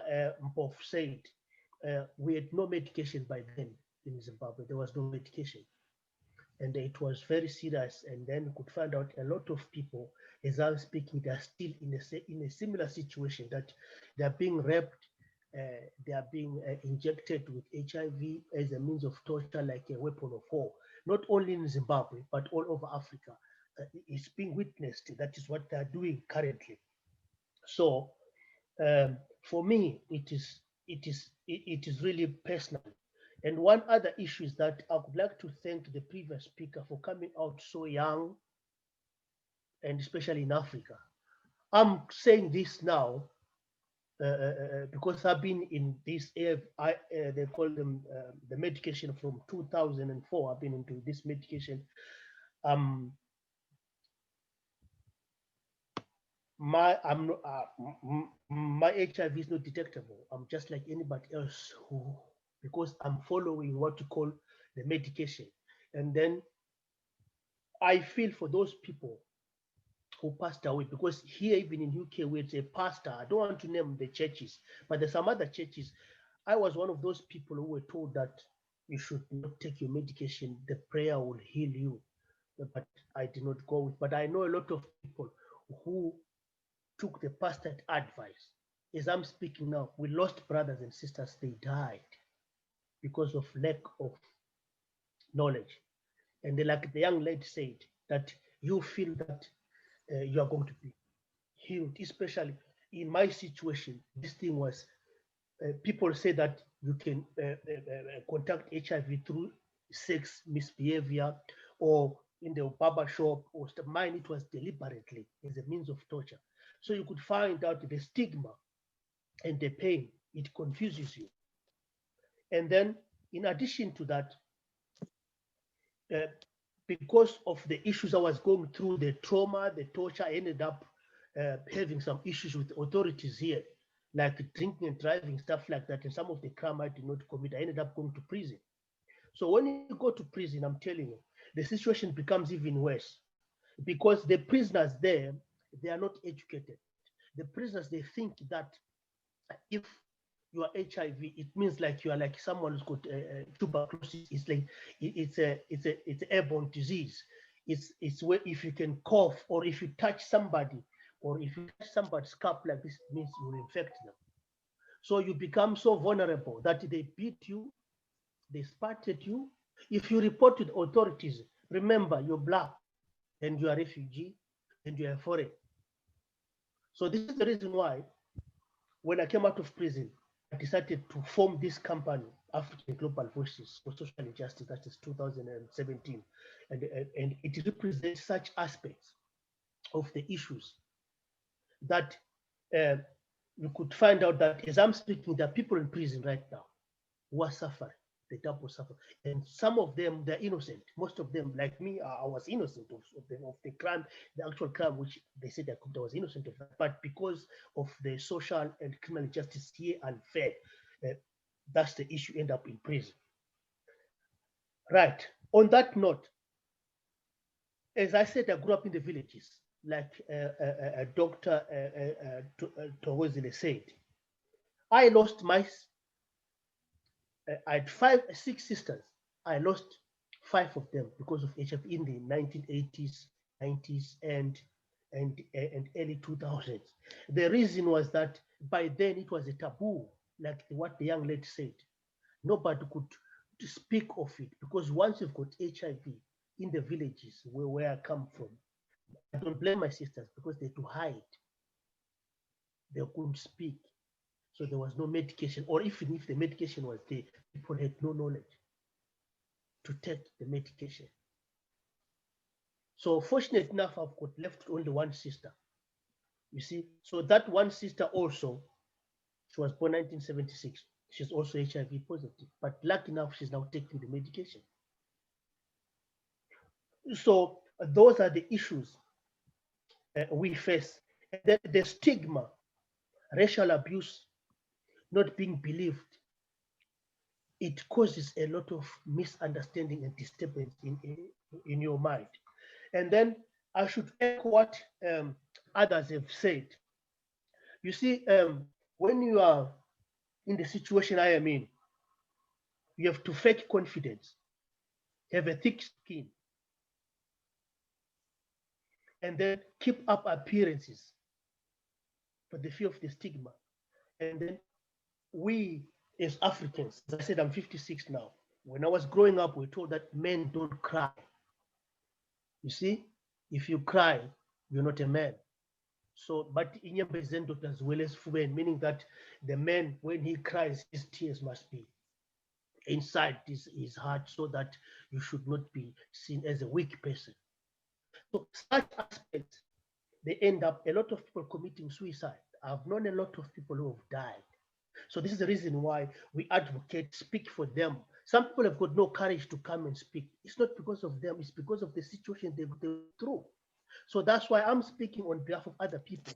And then nowadays we've got young people, old people, and then because of the medication we've got, you could find out that you can have an HIV negative partner and still have children who are negative because you're taking medication. But like I said, HIV is not a crime.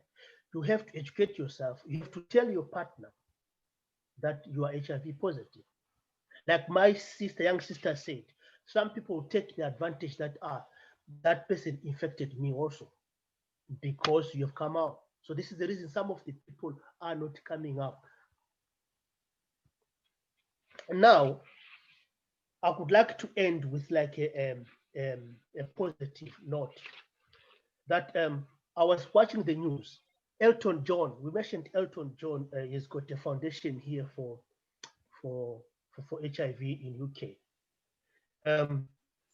They are saying that together with their researchers, they are saying that by the year 2030, there will be cure, completely cure. It is my hope. It is my hope that we get that cure. And then one other thing, the issue why I formed this company, African Global Voice, is that when you come from prison, okay, you ask for help, they refer you. We've got big companies who call themselves, I don't want to mention their name, they call themselves, they help people with HIV, but when you've got a criminal record, they don't want to see you there. They don't help you. They don't help you with a single pen. They say because you've got a criminal record, they discriminate you. So you can see that you won't get a job, you won't get the help you need. So most people end up being mental health issues, drug and alcohol, drinking, smoking, trying to numb the situation. I'm not supporting criminology. I'm not supporting that people should commit crime. But some people, without help, they ended up, they cycle again, reoffending, going to prison. Especially Black and African ethnic minority here in UK. You could find out the statistics speaks for itself. That you could find out that because of the cruel system and which was formed by the Home Office, the current government we've got here. Say suppose a Black man drive under the influence of alcohol. That man, you'll be arrested, put to prison, and banned to die for 5 years, and then maybe 3 years or 5 years in prison. But a counterpart said, a native, a white person, commit the same crime. Guess what? He or she get only 3 months suspension and 1 month prison suspension. So that's the issue. On the note, the problem we're facing as small companies like African Global is the funding. We do not have the money and professional help because we think that, I speak of, like my sister said, we think that we should be given both money and financial help and professional help so that it goes to the grassroots. Say, for example, you are professors here, doctors and patients. I am a man. I don't know about what to call period pain. I never given birth. I don't know what is labor pain.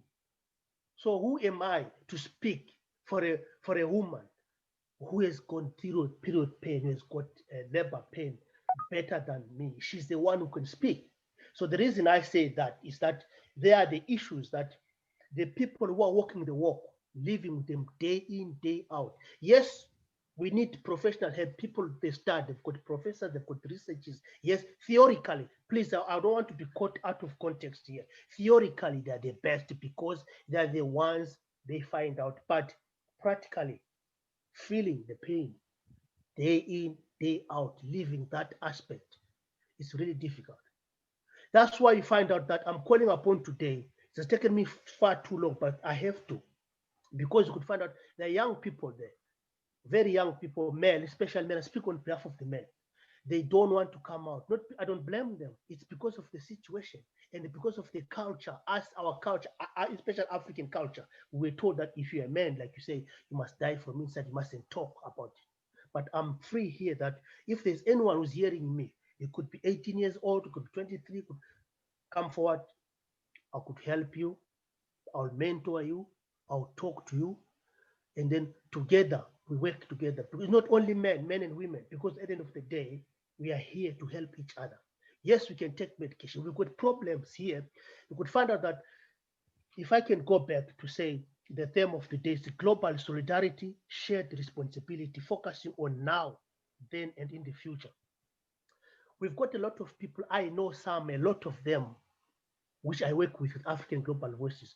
They've been given medication. The medication didn't work for them. We call them side effects. Some have died. Some can't even walk. In Africa, I know a lot of people, they can't even walk because of the medication. So the side effects, you live with the side effects day in, day out. Point number one. Point number two, the stigma, the fear. Every day, it's a day. Just imagine, every day. But I say to you, boys and girls, gentlemen and ladies, we are here to work together.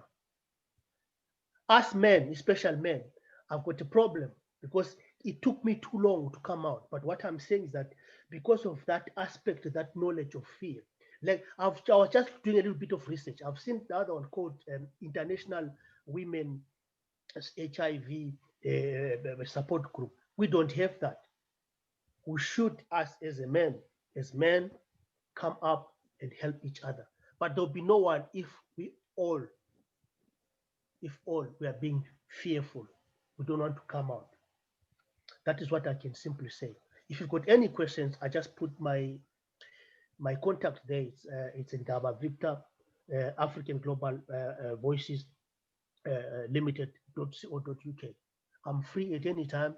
We can always talk and help each other through the help of the professors, and including especially I could end in thanking the global solidarity, shared responsibility, focusing on now and then and in the future. Sister Patience, Magagula, Brother Shin, and others, Professor Charles, Brother Charles, and everybody who participated. Please, let's work together here. God bless you all. Ndaba Victor, African Global Voices. Thank you. Thank you, Mr. Ndaba, for your powerful message. As we're winding down to the end of the program, it is my honor and privilege to welcome our keynote speaker, Dr. Neora Pick. Dr. Neora Pick is a clinical professor in the Infectious Disease Division at UBC. She's also the medical director at Oak Tree Clinic. Please join me in welcoming her. Thank you very much. You're going to promote my slides? Yes. Okay, cool. And so what inspiring presentations. It's really hard to follow you guys. Great work, all the speakers of today. So I was asked to talk about COVID and HIV. Is this going to disconnect at 1 or do we have like 15 more minutes? Oh, we have some time. Okay. So I was asked to talk about COVID and HIV, and because it's World AIDS Day, I thought I'll just review quickly some of the stats, global and local, of HIV and COVID. So global solidarity, shared responsibility, as you all know, not since HIV pandemic of the 90s have countries faced such a common health threats globally. And around 32 million people have died so far from AIDS, mostly due to lack of access and different practice than what we're doing now. And for COVID, as of today, 1.4 million people have died. AIDS-related deaths have declined worldwide by 39%, again, mostly due to having some access to antiretrovirals and with increased knowledge since 2010. The global response to HIV is an example of what can be achieved when countries and people work together. World AIDS Day this year finds us in the middle of another pandemic, the COVID. This explains why the UN AIDS selected the theme of global solidarity, shared responsibility for this year's World AIDS Day. Next slide. Next slide.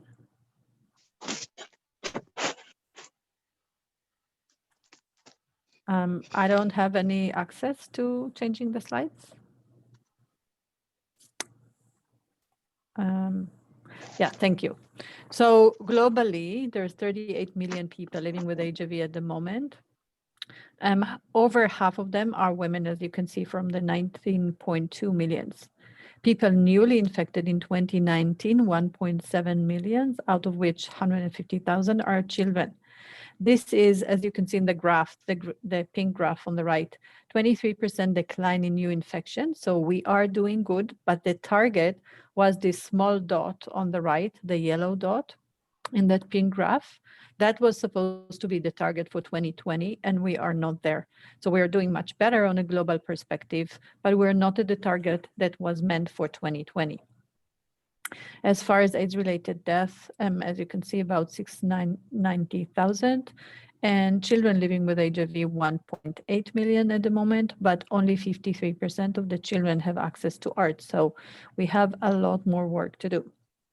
There's about 4,500 new infections a day in 2019. So it's not surprising that Antonio Guerrero, the United Nations Secretary General, said recently that in many parts of the world, COVID-19 is colliding with the ongoing HIV epidemic, and the HIV epidemics remain an enormous unfinished business. Next slide. And so HIV in Canada, we had about 2,500 newly diagnosed cases in 2018. We're lagging about a year in the data. As you can see from the red circle, the red and green circle at the top, 70% of newly diagnosed cases are in men, and majority of them in Canada are MSM, and about 14% are Indigenous, versus in the women, which is the green on the left top, you can see that 2/3, 65%, actually got it from heterosexual transmission, and 28% got it from IDU. 33% of the 64% are from endemic countries and immigrants. The ages, as you can see from this half circle at the bottom on left, the ages most commonly are 20 to 40 years, of which means majority of the women are still in reproductive age of newly diagnosed in Canada. The provinces, which is the middle one, is mostly Saskatoon, and then BC, where we are, is on the left. We are actually doing better than in other provinces. And the very bottom, there were 259 infants born to women who are HIV positive. 96%, yes, exactly, 96% of them, of the mother, were on antiretrovirals. 5 infants were infected with HIV in Canada. Every year we have between 1 and 5. And it's mostly women who are not diagnosed in pregnancy or very late diagnosis when they still get to delivery not undetectable. And so this year, 3 mothers were not on any ART and 2 mothers were on ART, but it was either too late or non-adherent. Next slide. In BC, where we are, so the purple one is BC compared to the rest of Canada. So we have Dr. Julio Montana, who many of you may probably know. He was the president, and he's really the force about running the treatment as prevention, or leading the treatment and prevention, and therefore BC is doing better than the rest of Canada. In BC, about 20% of the new cases are women, which is the pink one, and 3/4 are men. The right graph shows what I showed before, that in BC, like in Canada, this is the bottom line. Like in Canada, majority of the women are 20 to 40 years of age of new diagnosis.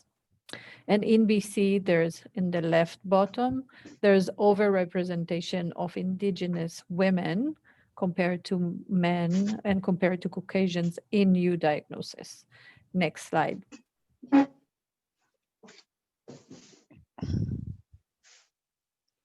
Next slide. In BC, currently, we had 500, almost 600 cases yesterday. We have 316, this is COVID, 316 hospitalized and 75 are in ICUs. And unfortunately, we had 441 deaths. The population in BC is 4.5 million.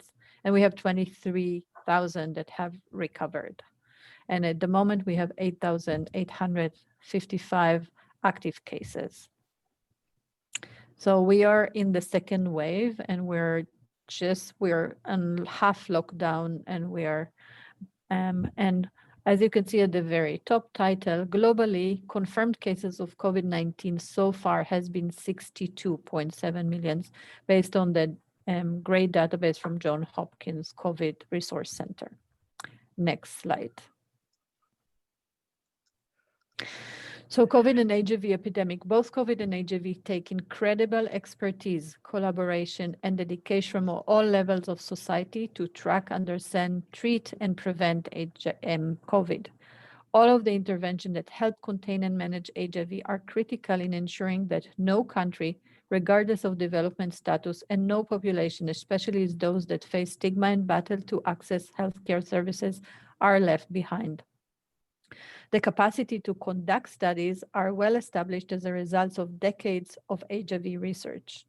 There are fears that developing nations might be excluded from accessing an effective COVID-19 vaccine. But global mechanisms that were developed during the HIV/AIDS epidemics are now in place to avoid this and to instead encourage and enable global solidarity due to years of HIV and AIDS response. Next slide.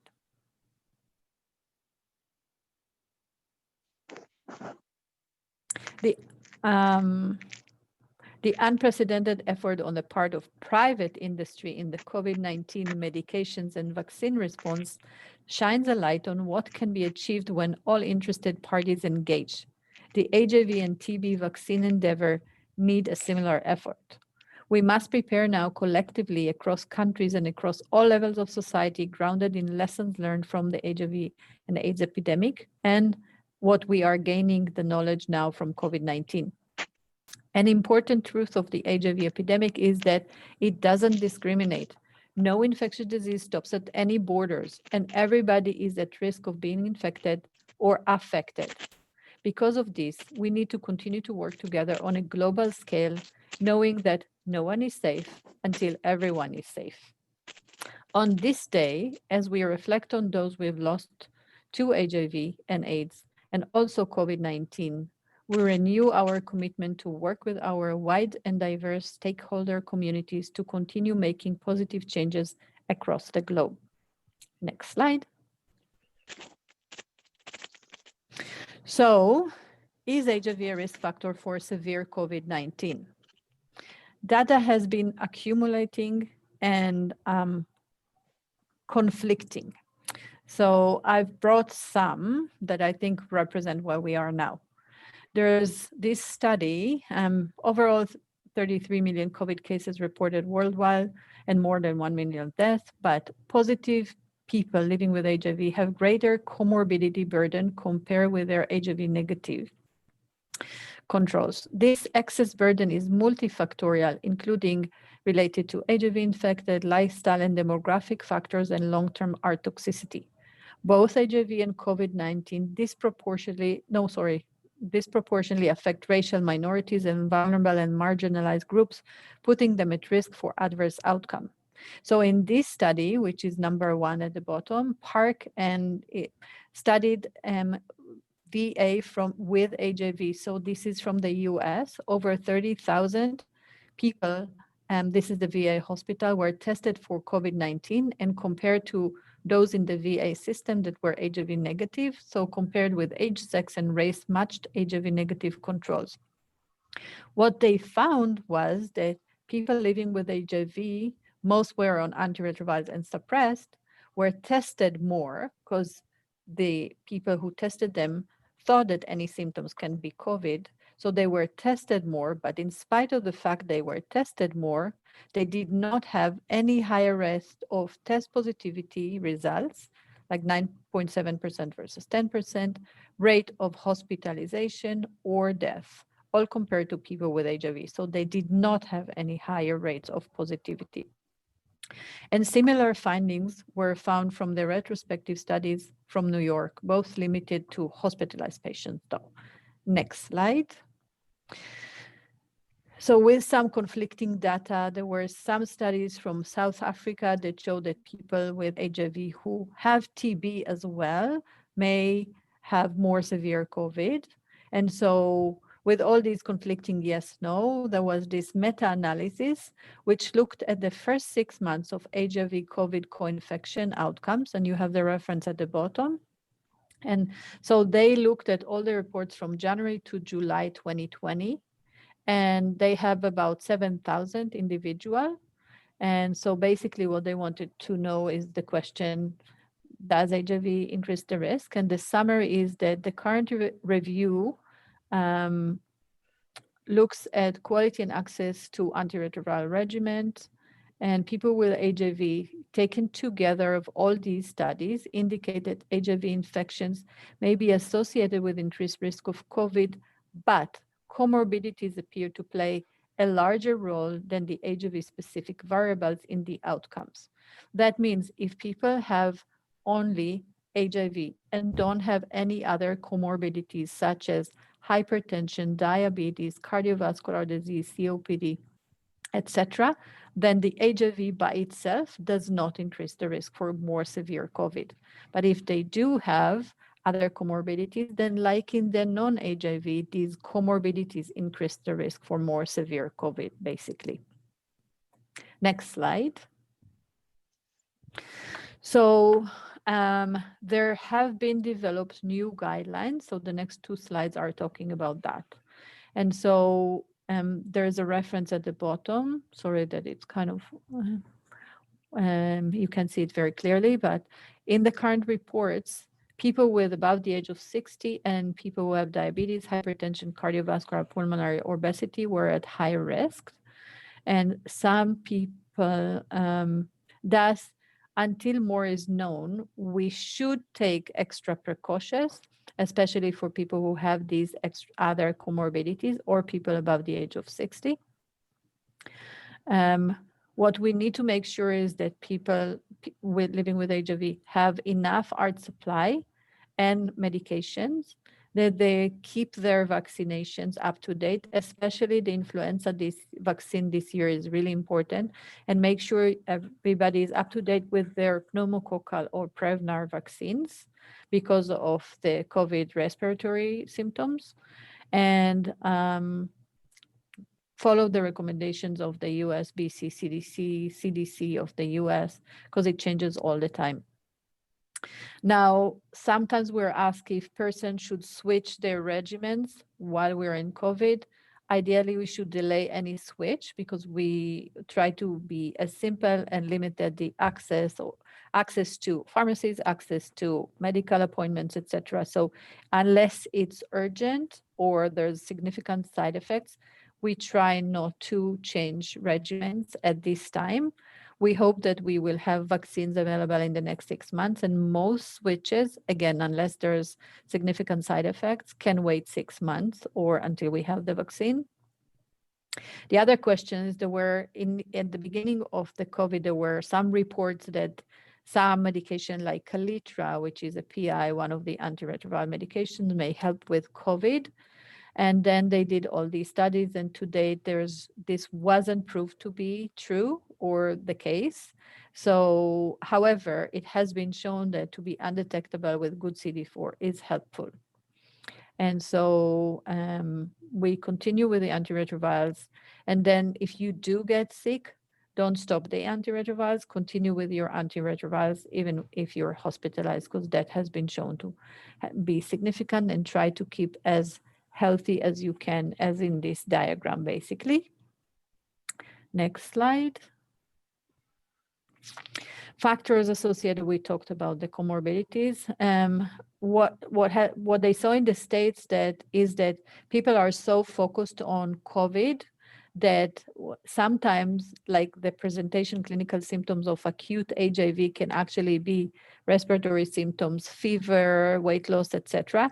But people are forgetting to think about that. They only think about COVID. So they found that testing for HIV is declined during COVID time, and people are presenting later or in acute HIV more sick because of that. So now the recommendation in the US is to incorporate HIV screening with COVID testing in emergency rooms. So that's something else to think about.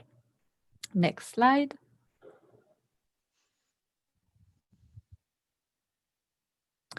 And we need to remember that there's not only medical things that we need to think about, but actually there's significant global social impact on patients and people living with HIV. For example, I forgot to put the reference, but in this study, 68% of people increased their housing assistance because of the COVID pandemic, and food insecurity increased significantly, as well as violence for women and social isolations. And so there are specific IDSA guidelines that are available in that reference, that are interim guidelines for the treatment of people living with HIV during COVID times. And special concerns and considerations that they mention is that in the US, more than 50% of people living with HIV are now over 50 years old, and high prevalence of comorbidities. However, they do say there's no difference in recommendations for management of people living with HIV versus not related to COVID. And so we just need to be more alert and make sure that people with HIV won't have high viral load and CD4 below 200. And then there is a potential for some drug interaction with antiretrovirals, but most of them don't actually interact with current antiretrovirals. So I think this is the next slide would be the last slide. And so basically, what can we do to stay healthy? And so as in BC, the Dr. Bonnie Henry, who has been a symbol of COVID, says, stay calm, stay kind, and stay away from people. So stay safe. And her new slogan is less faces, bigger spaces, especially as here it's the winter and people are gathering because it's like 6 degrees. And so make sure that you have enough antiretrovirals, at least 90 days. Keep up with the vaccination, especially the flu shot this year, and establish plan for your care, ideally telemedicine options or physician online portals. Maintain your social network through socialized distance safely, but make sure you're not isolated and you keep your mental health. COVID is stressful enough for everyone, so make sure you keep your social networks and you keep your health with connection with a healthcare provider, as well as healthy living with healthy food, exercise, and nutrition. And here's a few resources for COVID and HIV. And we can do it and we can get over it. And it seems that vaccines are in the sight. So hopefully next summer, we will all be healthier and can get back to our life pre-COVID for the good things that were there. I think that's the last slide.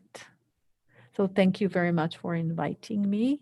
And there's a lot of resilience and impact in this presentation and in general these days too. We need to concentrate on the positive, not just the negative. I'm done. Right on, right on, right on. Thank you very much indeed, Dr. Pick, for that powerful presentation. As our next speaker unfortunately couldn't make it, so we are going to skip Paola Ardiles and move on to our next speaker. But before that, I want to do a short plug-in for Afro-Canadian Positive Network. Please visit the Afro-Canadian Positive Network's social media handles, Facebook, Instagram, and Twitter, and also YouTube, and click on the like button and also share with your family and friends who want to see the digital footprint of ACP Network BC to expand across the country and globally. I want to make a very short observation regarding Mr. Victor Ndaba's presentation. Mr. Ndaba, I think that you are also a profile in courage and a profile also of empathy, a profile in empathy and humility. And I was, very powerfully affected by your speech. I was shedding tears, right? That you were deliberately infected with HIV by the state powers of your country and left to die, actually, just infected you and hoped that you would just die a slow death, as you said. That is so heart-wrenching. That is so gut-wrenching. And I thank you, right, for sharing your story and educating everybody about your situation. And while I cry for you, I also celebrate your life because here you are. You look very vibrant, powerful, healthy, and doing your best to spread the message, right? Helping to educate everybody about the multiple ways one can contract the disease and the multiple ways that one can protect oneself from it. And when, unfortunately, you have it, how to treat yourself, how to follow the regimen and the protocols in order to stay healthy. So thank you, brother Ndaba, Victor Ndaba. I hope I got your name right. Thank you very much. Thank you very much indeed. It's now time to draw the curtain, right? But before we do so, we're going to ask our one and only one brother, Brother Jean, the executive assistant of ACPNet. Brother Jean, it's all yours now. Thank you. Thank you very much, Dr. Charles. Thank you, Kathleen. I want to thank my executive director and the organizing committee that put together this event, choosing me to deliver this vote of thanks. It means a lot to me. Thank you very much. On behalf of Afro-Canadian Positive Network of BC, our board of directors, the team of volunteers, our members, I want to express our sincere gratitude to our guests and all our community partners. We're really, really thankful.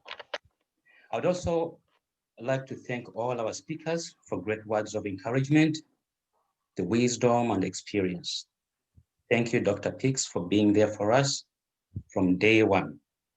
And for always to your service. Thank you, and for being there today. Dr. Picks has always attended our events, and she has educated us a lot. Every time we call on her, she comes. Thank you for the data presented today. It's eye-opening. Thank you, Dr. Sithokozile, for your good words of encouragement and the spirit of Ubuntu. We are because you are, and vice versa. Thank you for your continuous support for Afro-Canadian Positive Network of BC. And I want to say, Siyabonga.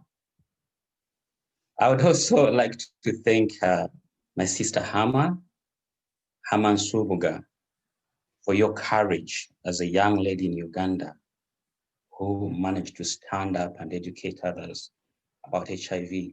I know the situation, and I know the stigma. I know the fear.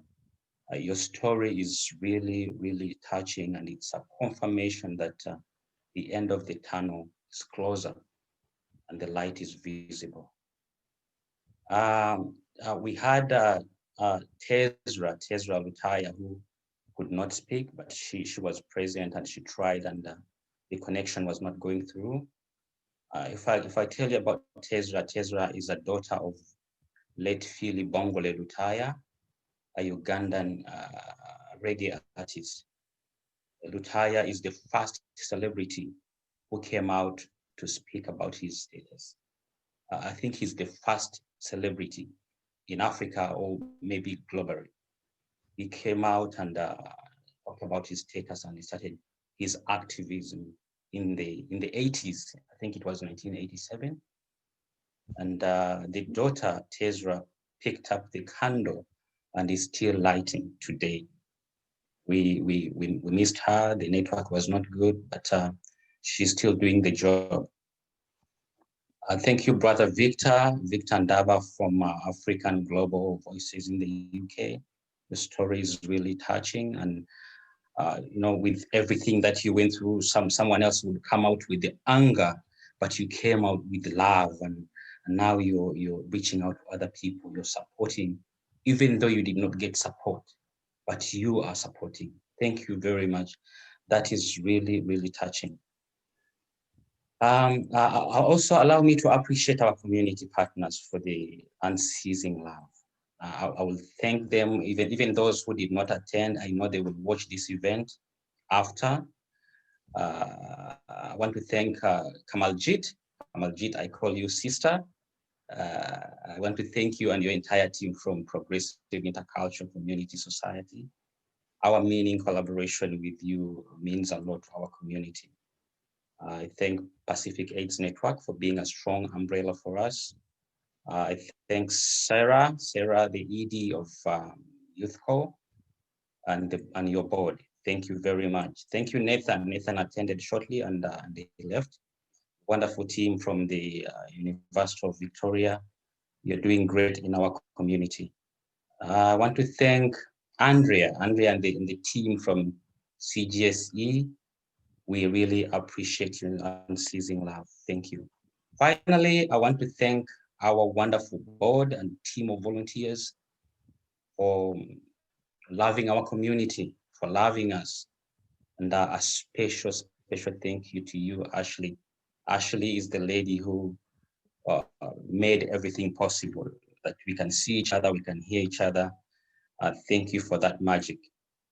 And I want to say thank you, merci beaucoup, asante sana, mwebale nyo, and Happy New Year and Merry Christmas. Thank you, Brother Jean.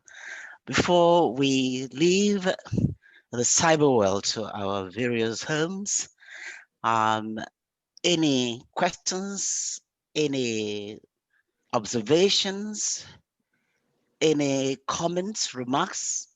You can do it live or you can type in that box, the chat box, okay? But we would love to hear, all right, your remarks, your observations, plaudits. If you want to, applaud the event, please go ahead before we finally draw the curtains. Brother Charles, I would Yes. like to thank all of you, especially the whole team, the the technical crew. I would like to thank all of you. Anyway, I think we missed one part. Would love to thank our funders. Without our funders, we're not going to be here today. Afro-Canadian, like I mentioned, COVID has been a blessing in disguise. We never had a penny for 5 years. We were struggling to make ends meet as an organization, but around April, that's when donors donated money in our organization, and also funders, especially Vancouver Foundation. Vancouver Foundation has played a big role. Even last night around 11, around 12, we just got messages. Brother Charles sent me a message, oh sister, we have money. And then again, we got another message again from CGSHE. We partnered and we got funding again, same time. That was Vancouver Foundation. So with all our projects which are running for food security, and also to mention a number of our funders, we especially this year for the food security.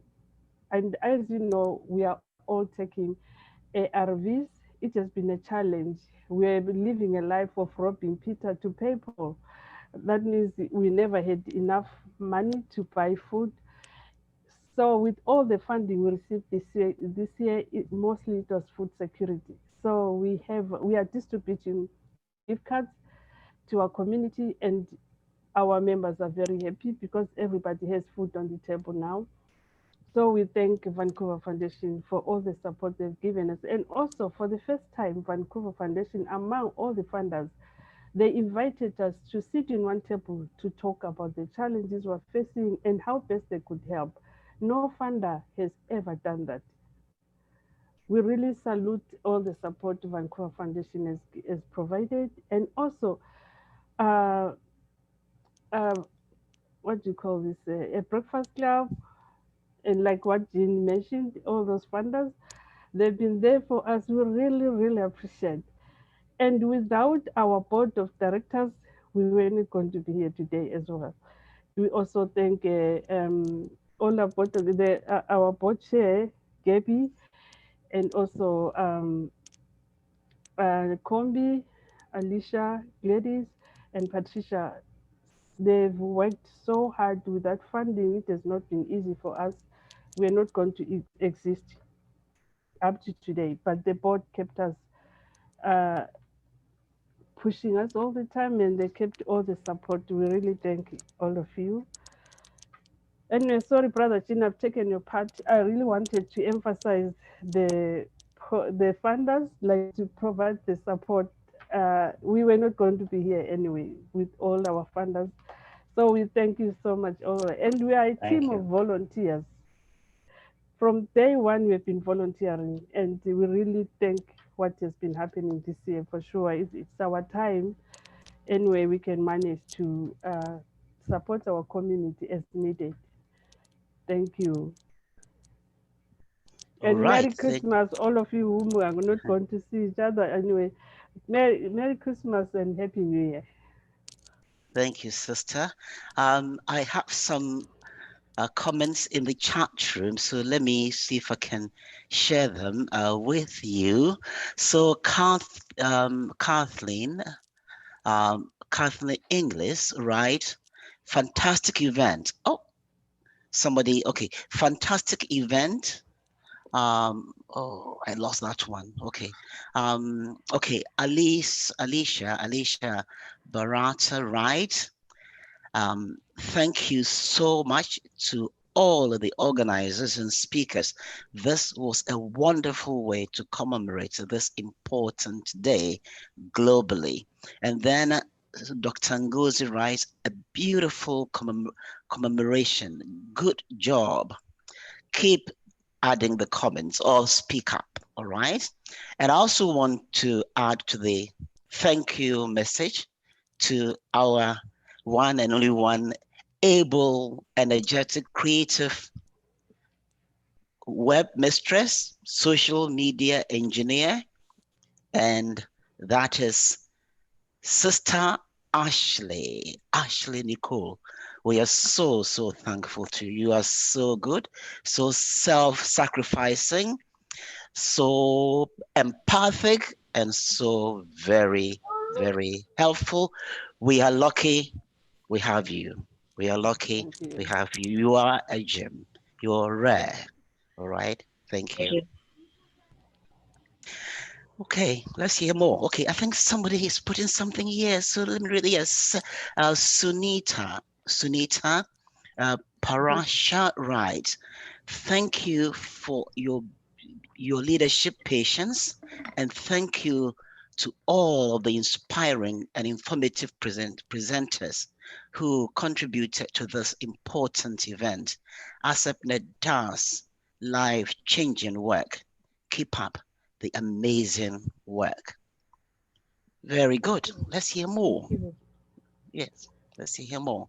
Right, and then Margaret, right? God bless you all for your participation.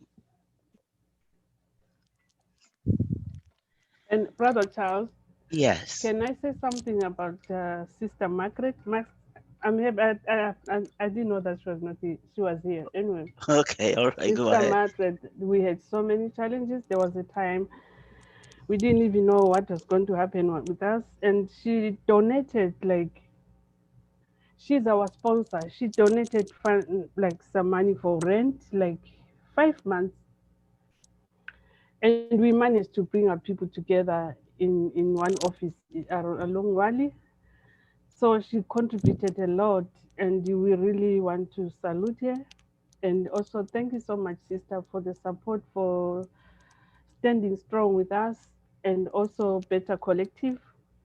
They've given us shelter for many years since our office caught fire. From the time our office caught fire, we managed to serve all our community in that office. Thank you so much, Sister Margaret, for the good spirit. And on that note, I also want to thank PHSA, Lorraine, the ED, for the great job she has done in our community. She has equipped our youth with the iPads.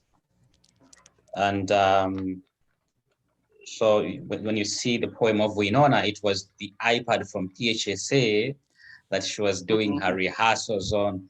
I know many youth out there, they're using it to get the news and information and to get our messages every time we want to reach out to them. So PHSA has done a great job, even in food security, and we have other programs coming up that we collaborated with YouthCo, and we are going to distribute backpacks full of things that they will need, like blankets for homeless and socks and things to keep them warm out there. So PHSA has been so fundamental in this hard time. We thank them. Beautiful. I've got one question, Yes. Brother Charles. Yes, brother. The question, yes, Ndaba, the question yes. is for you, Brother Charles and Dr. Pick. Yes. Whoever will answer it correct. The people like me who are already on AVRS, is it advisable to take this vaccine, which is so-called a COVID vaccine, which is coming now? And then my question is this, because it hasn't been tested. They claim that it's going to be coming soon. So what's your clinical and professional advice? Should we rush take it like we're taking this other flu vaccine, or what should we do? I would defer this to Dr. Pick if she's still here, because I'm not a medical doctor. My doctor is a PhD.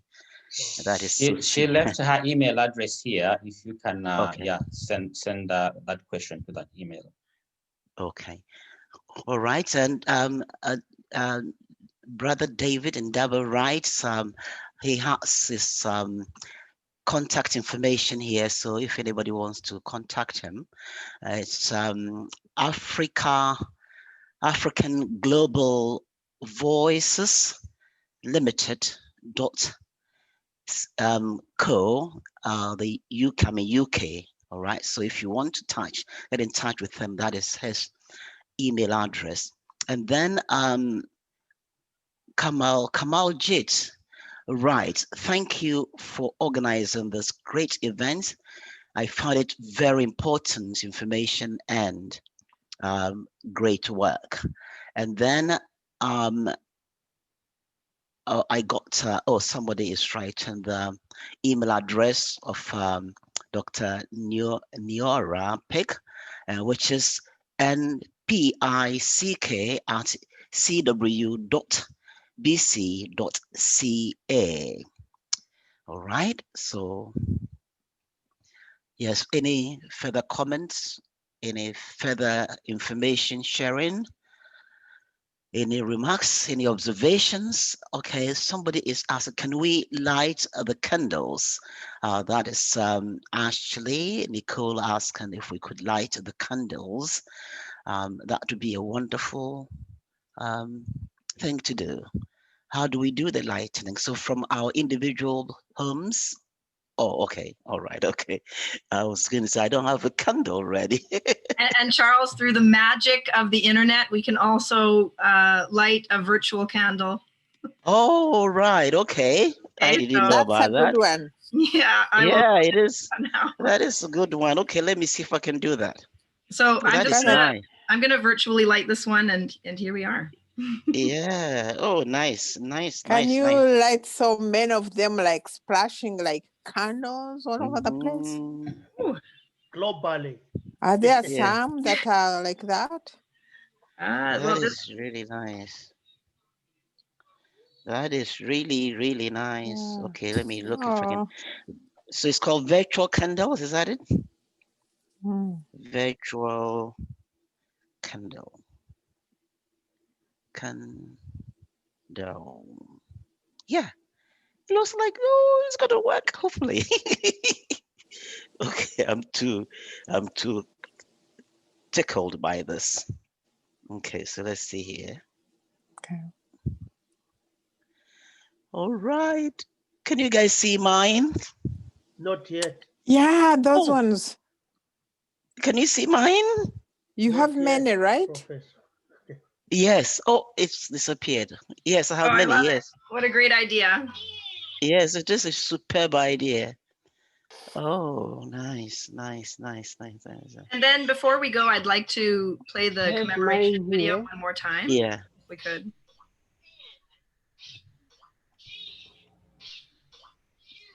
All right, that's mine. Very good. That's really nice. Okay.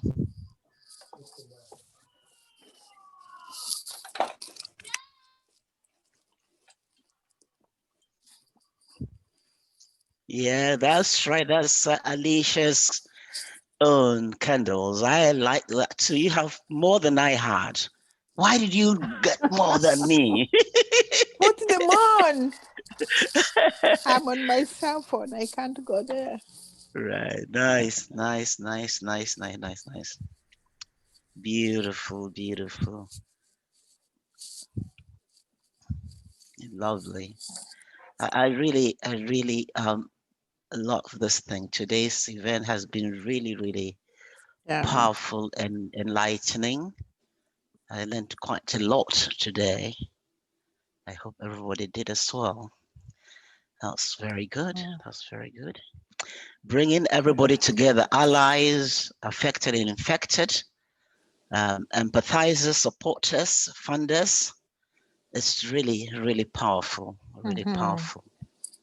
That's nice. Can we, okay, we did that. And then let's me play the, that is our Ashley saying that let me play the commemoration video as we leave this amazing event of minds.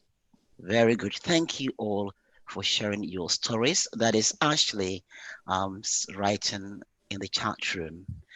So, Ashley, you want to play the memorial candle as we live in peace.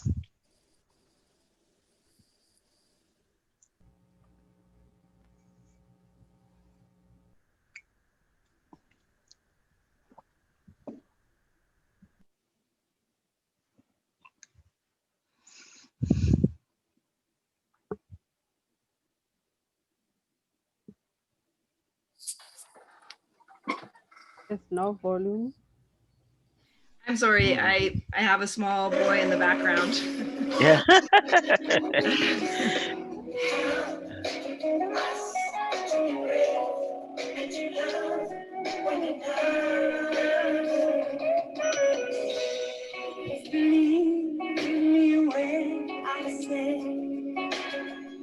We have to love each other more than before. Each new day we have a chance, oh yeah, to share this land with love, with God, and with all. There is a road to harmony. There is a road to harmony. Paradise is filled with truth and dignity. Oh yeah. There is an answer. There is an answer. Find a way. Find a way. Help us to put the past behind us. There is an answer. There is an answer. Oh yeah. We'll find a way. Help us to put the past behind us.